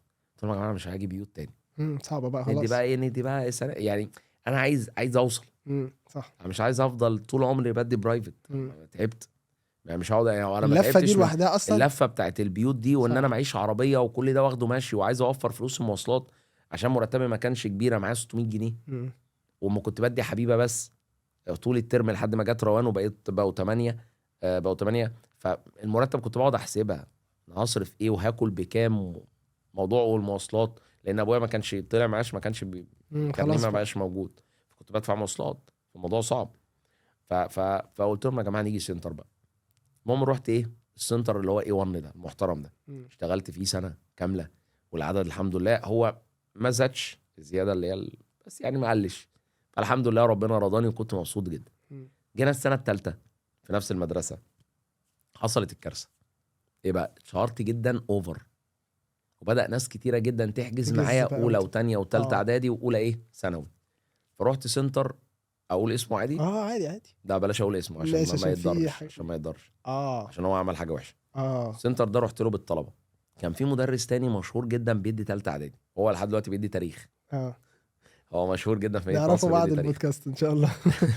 هو المهم ان هو ايه، جبت العيال قلت لهم يحجزوا في السنتر الفلاني. فانت اصلا عامل الحته اللي هي قطع عليه شوط، انت بس هتاخد قاعه. انا هاخد قاعه، ماليش دعوه بيك، مش زي الشكل الجديد اللي هو ماليش دعوه بيك، انت بتدي ثالثه اعدادي وانا بدي ثالثه اعدادي، ماليش دعوه ببعض. تمام. فانا صاحب السنتر اتاريه بيطبل له بياخد منه نسبه وحاجات كده، فما كنتش اعرف خالص. فالمهم ايه، بعت له كام طالب، 70 واحد في ثالثه اعدادي عشان يحجزوا لك انت ليا. دخلت اول حصه لقيت 70 الحمد لله، تاني حصه لقيتهم 20. 50 فين؟ تاني مدرس التاني الحصه سعرها نص سعر حصتي، تمام. وانا اسف، كان عنده بنات بيجيبوا الولاد من هنا، طريقه وحشه جدا. ده موضوع ده ايه ده؟ طريقه وحشه جدا، ايه ده؟ فبقى معايا كام 20. فحسيت ان انا ايه نازل، قلت طب اعمل ايه عشان احافظ عليهم، ارجع بيوت تاني. حاطط 5 هنا و5 هنا و5 هنا لحد ما زودتهم، تمام. زادوا والحمد لله. جيت في المراجعات وقفت السنتر، وقفت سنتر فتره. بعد كده الحمد لله ربنا كرمني، فالعدد زاد قوي قوي في الاخر، بقى معايا 100 يعني قربت في المية، يعني معايا مثلا ايه 80 حاجه و80 ثالثه اعدادي، والدنيا ظبطت تاني. فقلت اما اروح سنتر A1 المحترم ده، فرحت اللي معاه وعملت بدأنا معاه مراجعه وبتاع. وعملنا. اللي هو انا بدات معاه ده، هو راجل محترم وخلوق جدا يعني، وخلصت معاه تمام. السنه الرابعه هي بدايه الانفجار الحقيقي بقى، اللي انا قلت انا هخرب الدنيا فيها. يعني قلت الحمد لله، ده انا وصلت لمعدلات غريبه يعني. يبقى معاك 80 طالب في ثالثه اعدادي من ثالث سنه، ما شاء الله. فدي غريبه. طبعا. يبقى معاك في اولى اعدادي وفي ثانيه ده من غير اعدادي سوشيال ولا من غير ولا اي حاجه انا بقى. ما عنديش صفحه، مم. انا ما في معايا رقم تليفوني، معيش اسيستنت، انا اللي طبعا. بكلم كله. يعني كنت بستخسر ادفع لحد أيوة. يعني عارف لا انت اللي هو هو فعلا ايه. في البدايه لسه اه في صعب. البدايه لسه. المهم ايه، جيت سنه رابعه كنت محضر بقى انا هعمل الملازم ازاي، وهروح لمين يعمل لي الملزمه، وهطبع ملازم الوان لان كنت بضيم ابيض واسود ومش عارف ايه، مغير وهعمل بقى. صفحه على الفيسبوك وخربت الدنيا. ها المفاجاه الكبرى. ايه بقى؟ أوه. ايوه. ادوني في المدرسه جواب شكر، رفدوني. عشان عارفوا ان انت شغال بقى. رحت سالت المديره، حضرتك رفدتيني ليه؟ قالت لي السوبرفايزر. رحت للسوبرفايزر. ده ليه لسه يا باشا؟ بسألك عنه الراجل الطيب ده. ده منه لله. والله. اقسم بالله هو لسه لحد دلوقتي سوبرفايزر في مدرسه فيوتشر على فكره. تحركش. لسه لحد، انا ممكن اقول اسمه اصلا عشان ما بحبوش. مم. ده منه لله والله. ربنا ما يوريك اي حاجه حلوه في حياتك، لان انت صح. كسرت بخاطري. مم. لان انا ما عملتلكش حاجه وحشه. الرزق بتاع ربنا. طبعا. ما تجيش تعمل حاجه في الرزق. مم. يعني انا دلوقتي ربنا رزقني بالاسلوب ده. يا عم انت ما تعرفش انا ورايا ايه، ما تعرفش. يعني انا وقتها ابويا تعب جدا، مم. كنت بصرف على ابويا. يعني ما تعرفش ان انا مثلا كنت عايز اتجوز يعني كنت عايز اعيب في نفسي واتجوز. ايه المشكله يعني؟ احلام بسيطه يعني انا عايز اعملها. انت ليه عملت كده معايا؟ يعني انا مم. كنت بكون نفسي، ما تسيبني اكون نفسي. انت ما شبعتش. كان عنده 40 سنه. مم. يعني انت يعني معاك فلوس. وعايز اقول لك سبحان الله دلوقتي هو لسه موجود في مدرسه، وبرضه زي ما هو محدود، مم. عشان هو نفسيته مش حلو. طبعا. فرحت له قلت له يا مستر كذا، مش هقول اسمه مم. عشان لا يكون خلينا ابني ولا احنا حاجة، عشان ما حلوين في يتضايقش. انا الاخر. مش هقول اسامي حد. قلت له يا مستر كذا، انت ليه مشيتني؟ بس عشان سلوكك وحش مع البنات. قلت له انا سلوكي انا وحش مع البنات؟ ده هات اي بنت كده قول لها يا مستر احمد ده ايه، هيقول لك ده بومه. انا وسلوكي وحش ولا عشان بدي دروس؟ ها قال لا سلوكي وحش. قلت له هات البنت اللي اشتكت وقالت ان احمد زهران كذا. وهو ما كانش بيدي دروس. هو كان بيدخربها. امال ايه طيب؟ ما هو بص انا سحبت منه. يعني مثلا المدرسه توتال اه مثلا فيها 200، فالاول انت كنت واخد واحد عادي. وانا 199. نص في المية. دلوقتي انت واخد مني 120 وانا اشتغل بال80. هو اللي بقى اقل منك.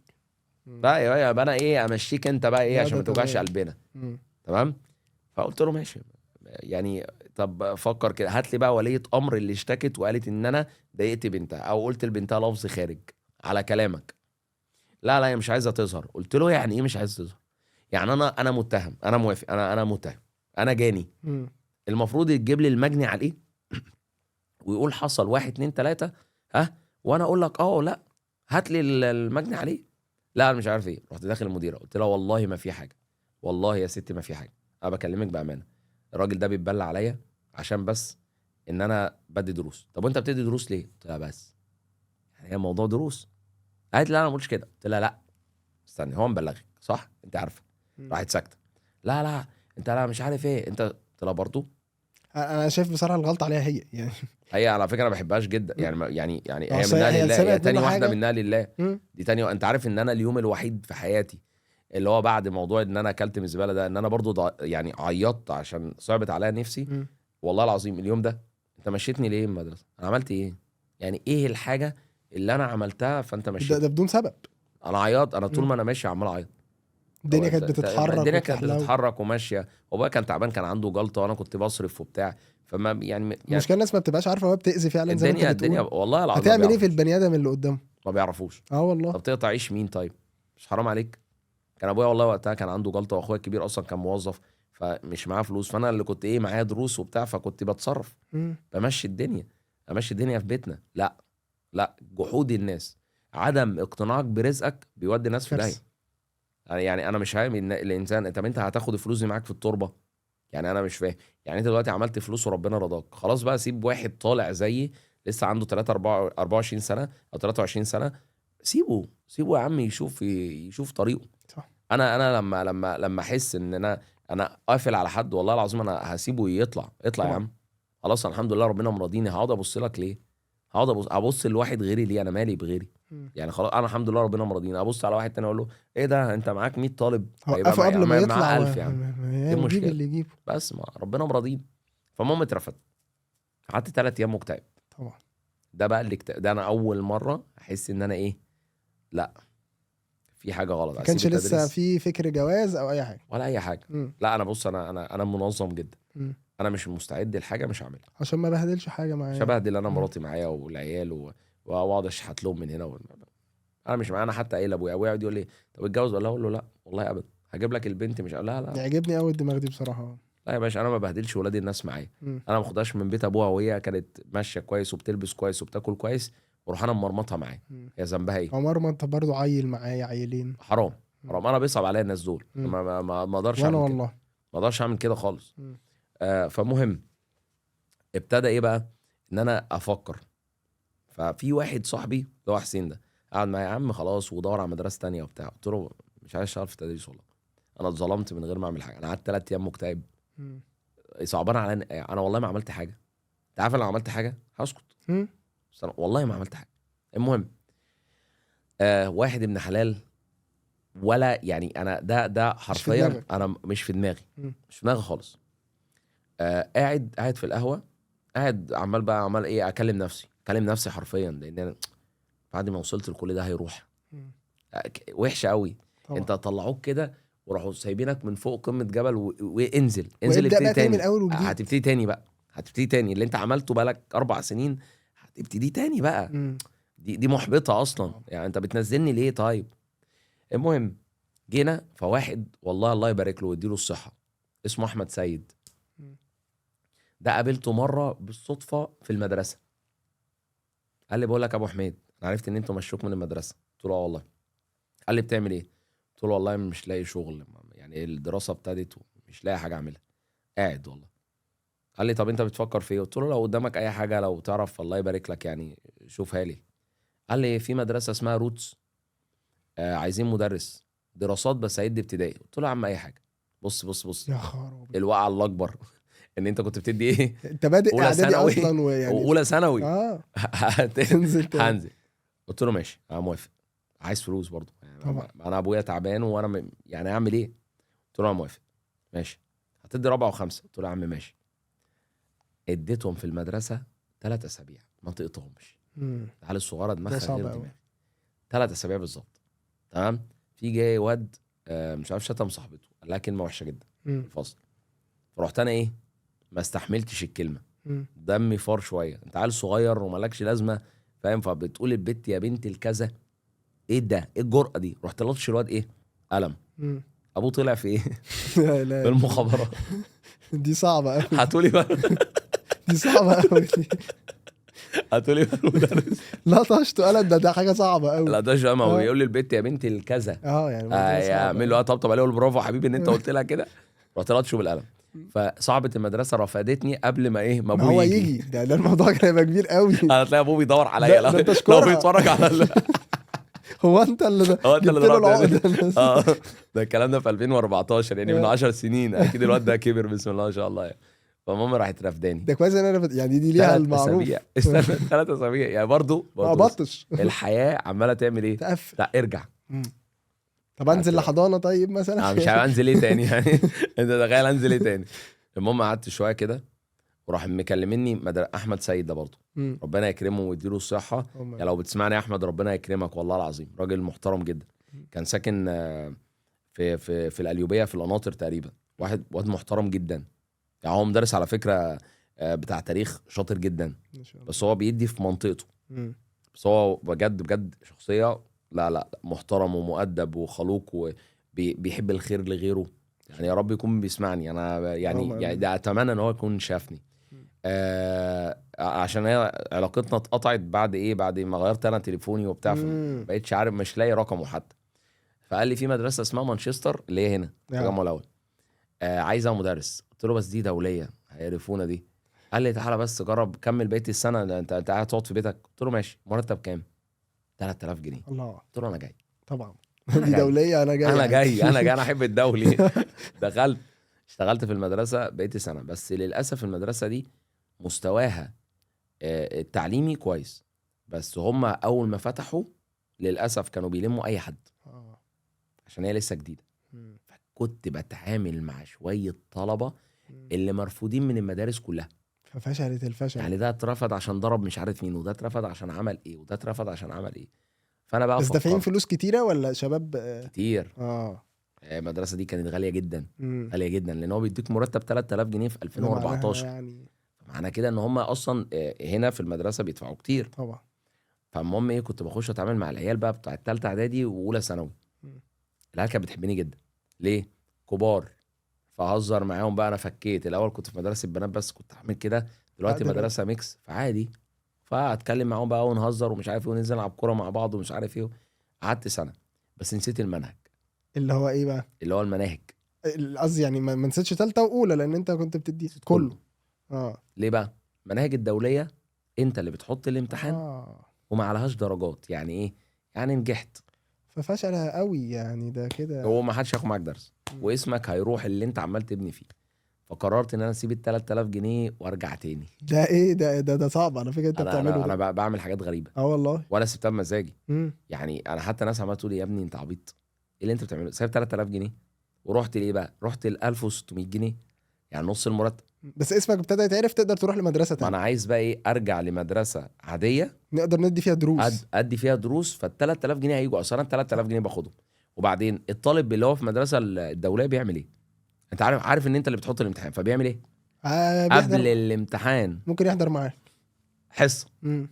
حصه يعني مثلا مستر الامتحان بكره، ماشي، عايزينك بقى تيجي تدينا النهارده حصه اللي هو عشان عاوزين انا اديهم الامتحان عاوزين الامتحان يا عشان مستر. الامتحان انا كنت مم. بسوحهم. مم. وكنت باخد منهم فلوس بغباء. مم. والله العظيم اجي مثلا ايه واحد قاعد لوحده اقول له لا الحصه ب 300 جنيه، جشع بقى. ما انتوا كده كده معاكم فلوس، يعني مش انا خدنا منه معلقه يعني مش هيحصل حاجه. بالظبط. يعني انا ولا الناس اللي عارف هم نيتك ان انت جاي تشتري مني أصل. الامتحان يعني. وبعدين قاعدين في قصر وده قاعد في فيلا وده قاعد يعني انت 300 جنيه انت بتديهم تبس هاخدهم انا يعني انا اولى يعني فاهمني.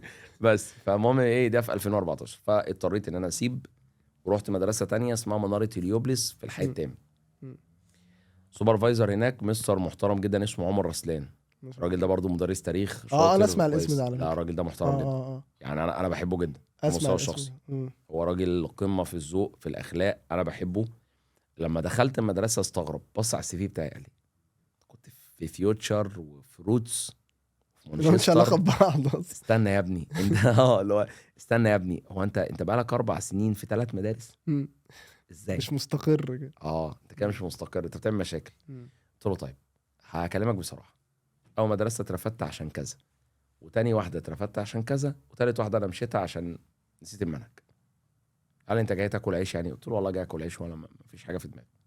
قال لي طيب خش اعمل ديمو. دخلت عملت ديمو شرحت. قال لي اعمل ديمو تاني. عملت ديمو تاني. كان بقى المدرسه دي بقى نظامها ايه بقى؟ يجيبوا 30 مدرس يختاروا منه واحد. ايه ده 8 انا كنت شايف كتير يعني. تقعد 14 يوم تروح كل يوم تشرح وترجع. انت كده بتفكرني بالممثلين اللي بيروحوا والله يعملوا عارف اللي هو يعني اللي هو آه. نفس الفكره. آه. قعدت ال 14 يوم اروح اشرح وارجع اشرح وارجع. بدون كل اصحابي فلوس بقى يقول لك ولا اي حاجه ومواصلات. ولا اي حاجه. مم. اصحابي يقول لي يا ابني اللي انت بتعمله ده غلط، انت ماشي في الطريق غلط. اقول لهم لا انا عارف انا بعمل ايه، مش محتاج كلام حد. يا ابني ما المدرسه كانت حلوه ومانشستر وبتاخد 3. عارف الموظف اللي هو بيدور على الاستقرار. مم. انا مش موظف، انا مش هبقى موظف، انا مش عايز استقرار. انا عايز طريق معين فيه طموح. انا مش عايز بقى ايه طموحي يبقى ما قد كده يقفش. باخد 5000 جنيه وعمال احسب ازازه الزيت لحد فين. ايه ده؟ لا عايز اعيش يا عم. مم. المهم يعني ايه الحته اللي جايه دي اللي مهمه جدا. مم. المهم دخلت اخر يوم في اخر 4 ايام بيصفوهم، مم. يعني بيمشوا 5-5. 5. اول يوم مشوا اول 5 قلت الحمد لله ما مشيتش، جاتش فيا. مع اني والله بقى بشرح كويس. تاني يوم مشوا تاني 5، مشوا ال5 اللي بعديهم، 5 اللي بعديهم، فاضل ايه 5 انا و4 تانيين. احنا هنختار منكم 1 أو 2. الحمد لله في امل، احنا 5 2 في 3 يمشوا، في نسبة أكبر. في مشى 1 فاضل 4 انا و3 تانيين. في واحد منهم هيشتغل عشان هو قريب صاحب المدرسه، خلصت. ففاضل مين 3 انا و2 تانيين. يعني اتبقى برضو نفس النسبة اللي هو 1 3 بس. هو برضو ايه. طيب ال3 التانيين يعني ال2 التانيين اللي معايا في منهم واحد شاطر. مم. فراح ايه عمر رسلان ده قال لي قوم اشرح وهو يكمل، هو يبدا وانت تكمل. قلت له ماشي. رحت بقى ايه، قلت له انا اللي اختار الدرس. قال لي انت هتختار الدرس اللي انت هتبتديه وهو يختار الدرس اللي هو يبتديه. حلو. قلت له ماشي. رحت ماسك له درس في اولى ثانوي بتاع الازمنه الجيولوجيه، اه. قلته بطريقه ما حدش عارف يقولها زي، مم. عشان انا كنت عاملها بطريقه كده عشان ده صعب جدا صعب جدا. مم. اللي هو هتلاقي سامح نشأ اللي هو بيقعد عليك كامباري عارف الحته دي، اللي هو بقى الزمن اللي هو الجراسي والترياسي ومش عارف. انا كنت بحفظها العيال بطريقه جامده جدا. مم. فانا في حته صعبه بعديها وقفت أنا عندها بقى. واقف عندها. احنا منافسه شريفه. كمل بقى. كمل. حلو. فهو كان مدينا فرصه عمر اسلام ده يقول لنا ايه، اساله. مم. فالواد ايه يفهم راح منك مكمل يعني. فالواد مكمل. قلت له طيب دي بقى جت ليه؟ ها ايوه يعني هو التكوينات دي اتكونت ليه؟ مم. انا عارف الاجابه. أيوة. فقال لي اتكونت ليه؟ عشان قلت له ليه؟ ايوه ليه؟ قال عشان كذا كذا. قال اي حاجه. قلت له غلط غلط، وانت كده بتقول للطالب الكلام غلط. المفروض تقول له مش دلوقتي يا حبيبي، بعد ما نخلص الحصه نشوفها وتتوهه شويه لحد ما تعرف المعلومه، مم. لكن انت بتقول للطالب معلومه غلط غلط. فعمر اسلام راح ايه، بص كده قال لي خلاص وقف، تعالى يا احمد، انا منزلني تحت عند المدير امضي. على طول. انا شايلها له لحد دلوقتي، الراجل ده محترم جدا وانا بحبه جدا يعني. مم. قعدت عنده في المدرسه 3 سنين، 2014 2015 2016. وفي 2016 اتعرفت بقى على مراتي. مم. فين؟ في المدرسه. كانت مم. مدرسه ساينس. مم. اتعرفت عليها هناك وخطبتها. وكان ولما الحمد لله خطبتها الدنيا بتتحرك دروس الحمد برضه. لله. لا الحمد لله. الدروس بقى انا اديت بقى ايه ده، هنا بقى كنت اقول كان عمر اسلام محترم يعني سوبرفايزر، كان المدرسه كلها بتاخد معاه، بس انا لما خدت منه جزء من الدروس هو ما عملش حاجه. وكان راجل صافي من جوه جدا، وقال لي يا عم ربنا يكرمك وانت لسه صغير وبتكون نفسك، انا عندي ولاد وولادي كبروا وبتاع فعادي. فكان راجل متصالح مع نفسه ونضيف يعني. شوف انا بذكر ده بايه وبذكر ده بايه. سبحان الله. والله العظيم بكلمك بعمل. المهم ايه، قلت له ربنا يكرمك يا مستر عمر وبتاع. فجيت ايه السنه الثالثه برضه انا كنت مشهور جدا وبقيت ادي في سناتر كتير، مش سنتر واحد 4 سناتر ان شاء الله. وثالثه اعدادي اولى ثانوي وثانيه ثانوي وثالثه الخطه ماشيه تحفه ما شاء الله. حلو جدا لحد برضه ما حصلت مشكله. الدروبات ده انا لازم نعرف ان فعلا انا كل شويه عمال انزل الحياه كده يعني ايه سبحان الله، بتطلع وبتنزل بتطلع كده. مفيش حد حياته خط مستقيم. صح قسما بالله. صح. المهم ايه، جت مراتي في ولد في 5 ابتدائي ضايقها، اللي هي كانت خطيبتي وقتها. فهي رميت له اللانش بوكس بتاعه. رميته له، الواد عمال يضايقها فرميته له في 5 ابتدائي.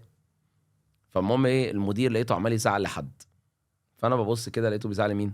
خطيبتي اللي انا هتجوزها بعد شهرين. لا انا خلاص يعني انا خلاص. فلقيته عمال ايه يزعلها، فرحت انا داخل قلت له انت بتزعلها كده ليه؟ بتزعلها كده ليه؟ مالكش دعوه انت. قلت له لا بص بقول لك ايه، انت ما تزعقش، انت تاخد قرار اداري ترفدها تديها خصم، ده اخرك. ما تقعدش تتكلم مع حد كده. انت مين انت عشان تقول لي؟ قلت له انا مين؟ بقول لك ايه، ما تخلينيش بص ايه عشان لقمه العيش. سيبك انا من الكلام ده كله، انت ما تعرفنيش انا متخلف في الحاجات دي. لا انت بتغلط فيها قدامي وانا ايه يا عم انت شايفني ايه؟ طب انتوا الاثنين بره. قلت له يا عم بره بس قعدت اشتم طبعا مش هينفع اقول قعدت اشتمه وبتاع، والامن جه وجبت ناس من شبرا. لا ده الموضوع كبر. لا عشان هو مش صافي، راجل مش صافي. انت بتغلط فيها قدامي ايه يا عم وانا مش واقف؟ حتى لو هي خطيبتي بس دي مراتي يعني هتبقى مراتي، انت بتغلط فيها وانا واقف وانا اقول لك انا اشتمها شويه كمان عشان اكل العيش بقى. عشان اكل عيش؟ لا يا عم اللقمه اللي تجيلك من قله كرامه ملهاش لازمه. صح. لا ما حدش يجي على كرامتي، مفيش الكلام ده. ودي مراتي يعني ولا خطيبتي، ما ينفعش فاهم. فاترفدت انا وهي. طبعا. اتجوزنا بعديها بشهر. والله ده في نص السنه شغال. والله اتجوزنا بعديها بشهر. القصه الجامده اللي جايه دي لما اتجوزنا يعني انا في الفتره اللي فاتت قعدت اكون في فلوس فعملت 270,000 جنيه ما شاء الله لحد 2017. فاشتريت شقه في المقطم بس بدروم عشان 270 ما كانش يجيب ولا بدروم. فقلت بدروم وهعيش. قلت لها يا بنت الحلال موافقه؟ قالت لي موافقه. هي بامانه الله يبارك لها والله ساعدتني كتير بامانه. هي وابوها يعني الله يديله الصحه. لا راجل انا اشيله فوق دماغي يعني. ده ابويا التاني يعني. ده انا اي حاجه بتحصل بقى اول واحد بجري انا عليه. ده بالذات طبعا. هو حماتي الاثنين سكر يعني، هما الاثنين عسل كده. ده رزق ده لوحده. ما لهمش علاقه باي حاجه، عسل فاهم. بالعكس انت تطلبهم في حاجه يقول لك حاضر جايين دي 5 دقايق وتلاقيهم عندنا 5 دقايق. فهم ساعدوني. باباها اصلا كان قاعد في امريكا كتير جدا وجي هنا فتعرف عليا، فراح ايه، هم الامريكان برضو ناشفين شويه. قال لي وانت شغال مدرس ايه؟ قلت له مدرس دراسات. ده لما جيت اخطب قال لي هو الدراسات ده بيدي دروس؟ ما انت هتشتغل بس المرتب بتاعك. قلت له ان شاء الله اشتغل دروس، يعني ان شاء الله ربنا يكرمني. فهو ايه، حسني كده كده في بحفرك البدايه لازم في سنه عادي يعني. هو حسني ان انا بحفرك وعمال اروح وبتاع. وخطيبتي كانت وقتها يعني تقول له ده احمد راجع الساعه 1 بالليل، لان انا كنت بدي دروس لحد 1 بالليل برايفت هنا وهنا سنتر وهنا مش راحم نفسي. فجبت الشقه البيزمنت دي اللي هي البدروم دي. فما كانش معايا فلوس اوضبها. ودي برضو من الحاجات اللي حماية الله يبارك له هو اللي وضب لي الشقه على حسابه، كلها على حسابه، وهو اللي جاب الاجهزه، فاهم؟ بس ما فيش عفش. احنا جبنا اوضه النوم، انا دفعت حقيقه اوضه النوم يعني اشتغلت كام دي درس كده الاساسيات خلاص كده. اللي هنبدا بس بيها. انا عايز اقول لك كنت تخش الشقه ما تلاقيش حاجه خالص. اوضه النوم يعني وبره انا عايز اقول الدنيا لك الناس فاضيه. جايه تسلم علينا اللي هو يوم الصباحيه وبتاع، اللي هو جايبين لنا حاجات وبتاع، هنقعد فين؟ مفيش حته تقعدوا احنا فين؟ تقعدوا على مفيش اي الارض. حاجه عادي. لا مفيش حاجه، مفيش حاجه أصلاً تتفرش كمان. مفيش سجاجيد، مفيش ستاير، مفيش اي حاجه. والله ما في اي حاجه، انا ما بهزرش، انا بتكلم بجد. يعني انا لو كنت صورت لك الشقه، لا اوضه نوم ومطبخ، حاجات المطبخ وبس، اساسيات. مفيش اي حاجه تانية، فاهم؟ لما كان حد يجي لنا قعدت بقى انا وهي ايه واحده واحده. لما اترفدت دورت على مدرسه تانية، ودي كانت اخر مدرسه اشتغل فيها، جرين هايتس. اشتغلت فيها 2017 2018 2019 2020 لحد الكورونا. استقرار ده كان كده شويه. استقريت بقى، قعدت 4 سنين ومعاها دروس وشويه حاجات. السوبرفايزر هناك ربنا يديله الصحه، انا بعشقه. هو شاب قدنا كده اسمه ابراهيم فتحي، بالمناسبه هو مدرس جغرافيا. وعايز اقول لك احنا اصحاب جدا وعادي، وببعت له دروس وبتاع والدنيا تمام، لان هو اخويا عادي يعني. انا بحبه يعني. انا ما عنديش مشكله ان هو يشتغل، ده بالعكس، ده لو هو معاه 2000 طالب ده انا والله ببسط له، ده بالذات، لان هو سالك ما فيش حاجه خالص. فاشتغلت الاربع سنين، بقيت ادي دروس اكتر، اروح سناتر اكتر، اتعرف اكتر. اشتغلت هنا في سنتر، كذا سنتر هنا في التجمع الاول، ثانويه عامه، اولى ثانوي، ثانيه ثانوي، اولى ثانوي، ثانيه ثانوي. كان لسه ثالثه؟ لا ثالثه لا، عمري ما اديت ثالثه. قبل 2019 ما بديش الا برايفت. سنتر لا. يعني من 2017 ل 2020 بدي ثالثه برايفت. طيب سنتر كنت ممنوع. ليه؟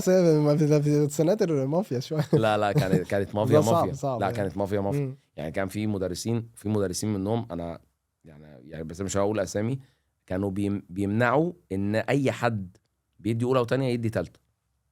انا في سنتر قعدت فيه 4 سنين، انا لسه فاكر، 17 18 19 20 لحد الكورونا، ماشي حلو جدا وما بتطلعش ثالثه. تانية ثانوي بيبقى عندي 200 طالب، في منهم يا عم 50 عايزين ياخدوا معايا في ثالثه، باخدهم برايفت. طب افتح لي مجموعه، لا اصل فلان هيزعل. طب اديني فلان اكلمه، اقول له يا عم مش هينفع وش الوش، هو هتلاقيه مش عاوز يقول. لا فكره، في واحد قبل كده انا بجح رحت قلت له، وهو قال لي لا. وهو بجح. وهو لا، قال لي لا. قال لي يا باشا هو انت لسه صغير كده، بنفس الاسلوب. قال لي وهو لسه شغال بس على خفيف يعني. قال لي انت لسه صغير ولسه قدامك، انت عشان تبقى مدرس مش عارف خبره قدامك مش عارف ايه، لما يبقى عندك 40 سنه ولما ليه يا عم انت بتحبطني ليه يا عم؟ يعني قول لي ماشي، وانت اللي متحكم يا ابني في الرزق. لا دي حاجه صعبه قوي يعني. سيبهم لي. بس هو عارف ممكن 50. يعني انا قلت اسم ابراهيم عادي. طب العيال خد معاه، ما ياخدوا معاه، ده انا اتمنى له الخير. ايه يعني احنا ليه محبكنا ان احنا لا احنا ناخد معاه؟ لا يا عم والله العظيم هو فاكر فعليا ان هو انت هتاخد مني وال50 هيبقوا 200 و300، فاقول لك اي كلام، انا متاكد. ما هو انا كنت لو حد مسكني بس ثالثه ثانوي كنت هروح في حته ثانيه. بس هو ما حدش كان مديني فرصه، كنت بشتغل اولى وثانيه نار يعني، كان نار في الهشيم ما شاء الله. عايز اقول لك بقى بقيت ان انا اعمل ايه الشقه يعني، كنت كل ترم نجيب كنبه. كانت مراتي تقول لي عملت كام، ولا عملت 20,000 جنيه. بس دي ليها طعمها برضه. كانت جميله. انا عايز اقول كنت ببص اول الحاجات دي. كان نخلص ترم اولاني تقول لي عملت مكسب قد ايه، ولا عملت 20,000 جنيه، تقول لي طب نجيب بقى السفره. يروح جايبين سفره ونقعد نشيلها انا وهي وبتاع، مفيش بقى امكانيه ان احنا اللي بنشيل، فاهم؟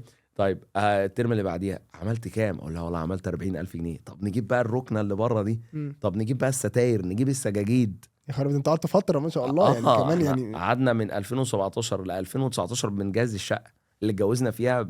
يعني ابني عبد الرحمن ده لما اتولد حضر معاكم التجهيز، حضر معاه كل حاجه والله. عبد الرحمن ده انا كنت بجيب له العاب، الالعاب بتاعته اللي هي الغاليه قوي كنت بروح اجيبها من سوق الجمعه عشان غاليه، ما انا هجيبها له طبعا. زي ما هو نفسه يلعب بتاع اللي هي مش عارف ايه دي غاليه جدا يا ابني، اجيبها منين دي؟ انا مش قادر، انا مش قادر. انا فكنت لسه اجيبها له متجهز صدفه. الشقه يا ابني، انت اتولدت بس كده بدري هو شويه. اتولد بدري شويه وانا ايه يعني، بس هو بس ما الحمد شاء لله هم الله. استحملوا معايا. ما شاء يعني الله. حتى دلوقتي هم لما بيطلبوا اي حاجه انا بعملها لهم، طبعا. لان هم شافوا معايا شقه كتير يعني. طبعا. يعني قعدت فتره حتى ما كانش فيه فلوس خالص في البيت، فهم استحملوني. حلو جدا. طب النقله بتاعت بقى نقفل بيها كده القصه بتاعت حضرتك، النقله بتاعت السويتش اللي هو خلصنا كورونا وبقى دخلنا بعد كورونا بقى، اه ايه اللي حصل بقى؟ التغيرات دي حصلت بسرعه بقى التغيرات دي اسرع تغيرات انا شفتها، بس ده رزق ربنا ليا، لان انا ما كنتش بعد عامل حسابي مجهود لاي ما شاء حاجه. الله يعني. والله ولا كنت عامل حسابي. انا كنت شغال برايفت جامد جدا جدا ثالثه ثانوي. مم. في 2020 و21، يعني 2020 اخر 2020 ودخلت 2021، دي السنه اللي انا شهرت فيها في السناتر عامه. يعني السناتر بدات تكلمني. كان معايا كام واحد برايفت؟ معايا 148 واحد. ده بتلف ثالثه عليهم ما ثانوي شاء الله لفه صعبه جدا. كنت كل مجموعه 10 قاعدين في ترابيزه، مم. ما اخدش اقل من 10 في ترابيزه، مم. هم 10 مع بعض عشان الحق، لان انت 10 مواعيد. طبعا. كنت بقعد بقى ايام واجري، وكان جبت عربيه بقى صغيره كده 128 وقعدت الف بيها وبتاع. فكنت ايه الدنيا كانت ماشيه الحمد لله يعني. الحمد لله. فابتدى بقى ايه اول سنتر يكلمني، سنتر ناسا اللي في المقطم. اه. راح مكلمني لان هو سمع ان هو عملوا عندهم في جروب اسمه ثانويه كلاب. اه. عملوا بتاع اللي هي مش عارف اسمها ايه بالانجليزي لما اللي هو سيرفي فوت اللي هو بيصوتوا فوت. ما بين فكتبوا اسامي المدرسين، كانوا هم 4، في 3 منهم مشهورين جدا، مدرسين جغرافيا مشهورين جدا لهم الاحترام يعني. فهم حطوني معاهم، فانا بقيت رقم 2، وهو اصلا الاسم محدش يعرفه هو مين ده، ولكن الطلبه بتاع السنين اللي فاتت اللي كانوا بياخدوا معايا برايفت بدأوا يقولوا اسمي. مم.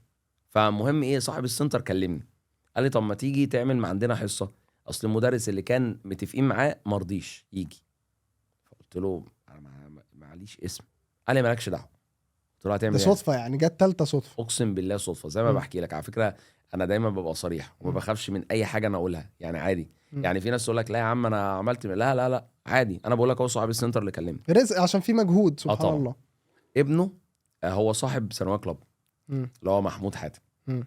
فقال لي بص احنا هننزل كده على الجروب بوستين كده ان انت موجود في سنتر ناسا، نشوف ايه الدنيا. دي اول حاجه خالص. قلت له ماشي براحتك، انا كده مش هيجي لي حد وانا عارف. قال لي يا عم انت ليه مش متفائل وبتاع؟ ابنه هو اللي كلمني بقى مش الحاج حاتم نفسه. قلت له يعني ما انا اسمي مش معروف. قال لي انت اسمك في الجروب اصلا، يعني اسمك في الجروب، بس اسمك في الجروب من 3 سنين انت بتدي تانية ثانوي. آه. بص فمسمع. يعني مسمع ان انا تانية ثانوي. فلما قلنا تالتة انت في ناس كتيره معاك، فقلت له ما اعرفش. قال لي طب تيجي نجرب. شوف. قلت له نجرب، يلا احنا خسرانين حاجه؟ كل ده انا لسه شغال في المدرسه ما سبتهاش، مم. لما هسيب حاجه لما امسك في حاجه. فقلت له ماشي يعني نشوف يلا. فالمهم راح ايه، دخلت اول حصه. انا دي بقى اللي يعني انا بحب الذكريات دي جدا. كان في يوم 12 10 2021. مم. 12 10 2021 2020 انا اسف. 12 10 2020 12 10 2020. انا بس بفتكر بالظبط. رحت قبلها بيوم اشتريت طقم من التوحيد والنور. انا لسه برضو كانت ايه يعني برايفت وبتاع، مش اللي هي فلوس كتير وبتاع.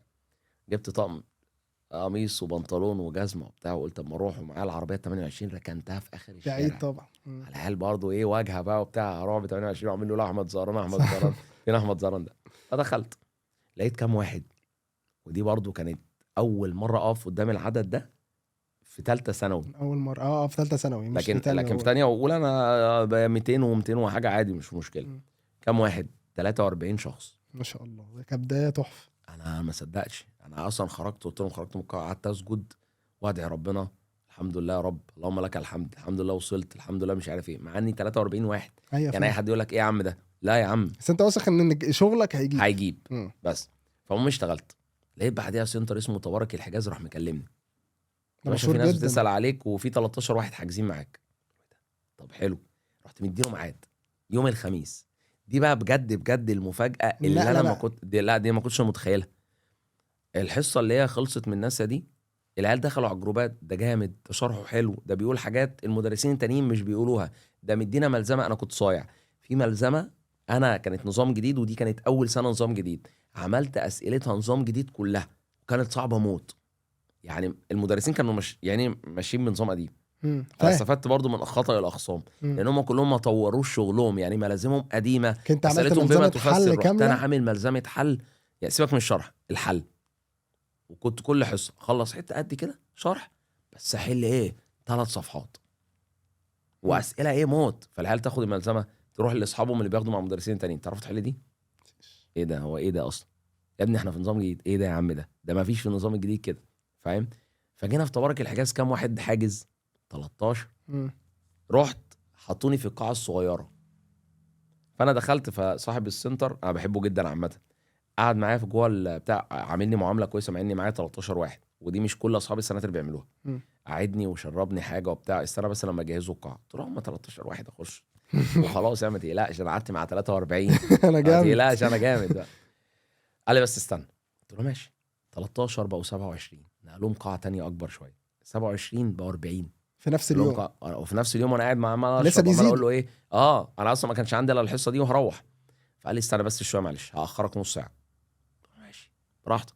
فتاري ان في واحده شغاله معاه بعتت على الجروبات يا جماعه احمد زهران هيدي حصه النهارده الساعه 2، فاللي عايز يجي يجربه يجي يجربه، فاهم؟ يعني اللي عايز يجي يجربه ايه، تعالى انت مش عاجبك المدرس اللي معاك تعالى جربه.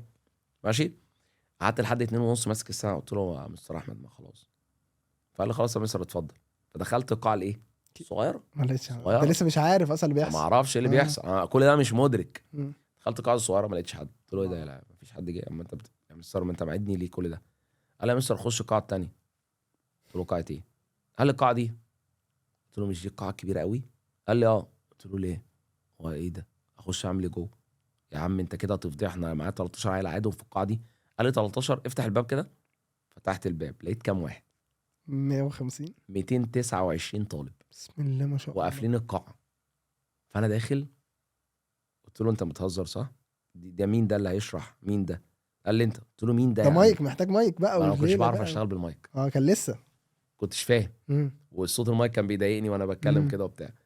قلت له مين اللي هيخش يا مستر احمد؟ قال لي انت. قلت له لا لا لا لا لا لا لا لا لا ما لا اقسمها المجموعتين. قال لي اقسم ايه يا عم؟ خش خليك واثق في نفسك ومش عارف ايه. هو راجل برضه داعم قوي. مم. على فكره الحصه دي لو طلعت منك وحشه العيال دي مش تاخد معاك تاني، خليك واثق في نفسك، انت شاطر، انت مش عارف انت عملت اسم في كام يوم مش عارف ايه وبتاع، وهتثبت على كده سخني. مم. كنت بس رحت دخلت داخل بقى. نفخت العيال بصوتي من غير مايك، ودب دب وعيد ودب دب ومع فاضي بقى، ودب دب وعيد ودب دب والف في القاع وحلي واعملي ونعيد تاني. انت ما جاوبتش وربنا لا عيد الشرح من الاول. مم. وقعد العيال ساعتين فوق الساعتين. قعدت كفرت العيال خرجوا مفرهدين، راحوا داخلين على ايه على الجروبات. يا لهوي على احمد زهران ده جامد قوي يا جدعان. كل السناتر كلمتني بقى.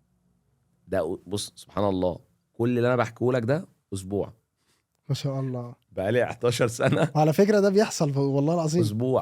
كل حد ما بقعد معاه فعلا قصه النجاح بتظهر في اخر فتره صغيره. انا استغربت، انا مم. مش دي في دماغي، دي مش اسبوع والله. ما شاء الله. كنت من الارض ربنا طلعك فوق في السماء. مم. يعني ومش عاملها حساب. وساعتها بقى ما فيش حد يقدر يقف بقى، لا خلاص ده احنا عاوزينه خلاص، بقى، ده ما خالص فيهاش تعليق خالص. بقى. كل السناتر بقى كلمتني، سنتر هليوبلس وتبارك الحجاز، سنتر ناسا، بعد كده رحت سنتر اسمه ميراج، سنتر في اي بي في مدينه نصر، سنتر مش عارف ايه. بقى الجدول بتاعي قد كده. ما شاء الله. بقيت انزل هنا وانزل هنا وانزل هنا وانزل هنا. ما كانش عندي وقت اعمل ملازم اصلا ما شاء الله. يعني. دي كانت مشكله كبرى يعني. طبعا. اشتغلت في منصه وبتاع ومش عارف ايه. مشيت اول سنه الامتحان جه من اللي انا قلته، مم. وطلع عندي واحد من الاوائل. مم. خلاص كده خلاص خدت بقى اتحركنا ايه، بقيت كده. ماركه طبعا. مسجله خلاص الحمد لله. وبعد كده الحمد لله الدنيا مشيت بقى زي ما ما شاء الله. شايفينها دلوقتي، اللهم لك الحمد يعني. اللهم لك الحمد. طيب والله قصه جميله جدا، ربنا وبودكاست ما يتشبعش منه قسما بالله. ربنا يكرمك يعني والله. بس احنا والله. يعني بنقفل كده للاسف عشان الكاميرات، واخوك برضه بيصربعنا بره. فعاوزين نصيحه حلوه بقى كده اخيره لكل شباب الثانويه العامه، يعملوا ايه في حياتهم كده عشان يطلعوا من الضغط، عشان المستقبل اللي احنا اتكلمنا عنه ده، والضغط اللي تفضل فيه طول الوقت مستمر لغايه اما الحمد لله بتحقق حلمك في الاخر، بس انت ما تعرفش الميعاد عشان ربنا طبعا. سايبها لك من غير ما يقول لك ده ايه اللي هيحصل. طبعا. بص هو انا بس الرساله هي رساله صغيره. حلو. الحياه مش خط مستقيم. الحياه دي يا جماعه هي شويه فوق وشويه تحت، واللي بيستحمل الطلعات والنزلات دي هو ده اللي بيقدر ان هو يوصل للي هو عايزه.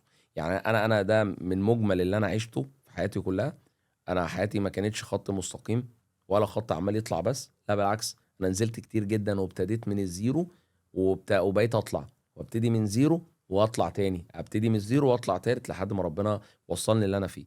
فالرساله الوحيده محدش ييأس، يعني ربنا كبير جدا.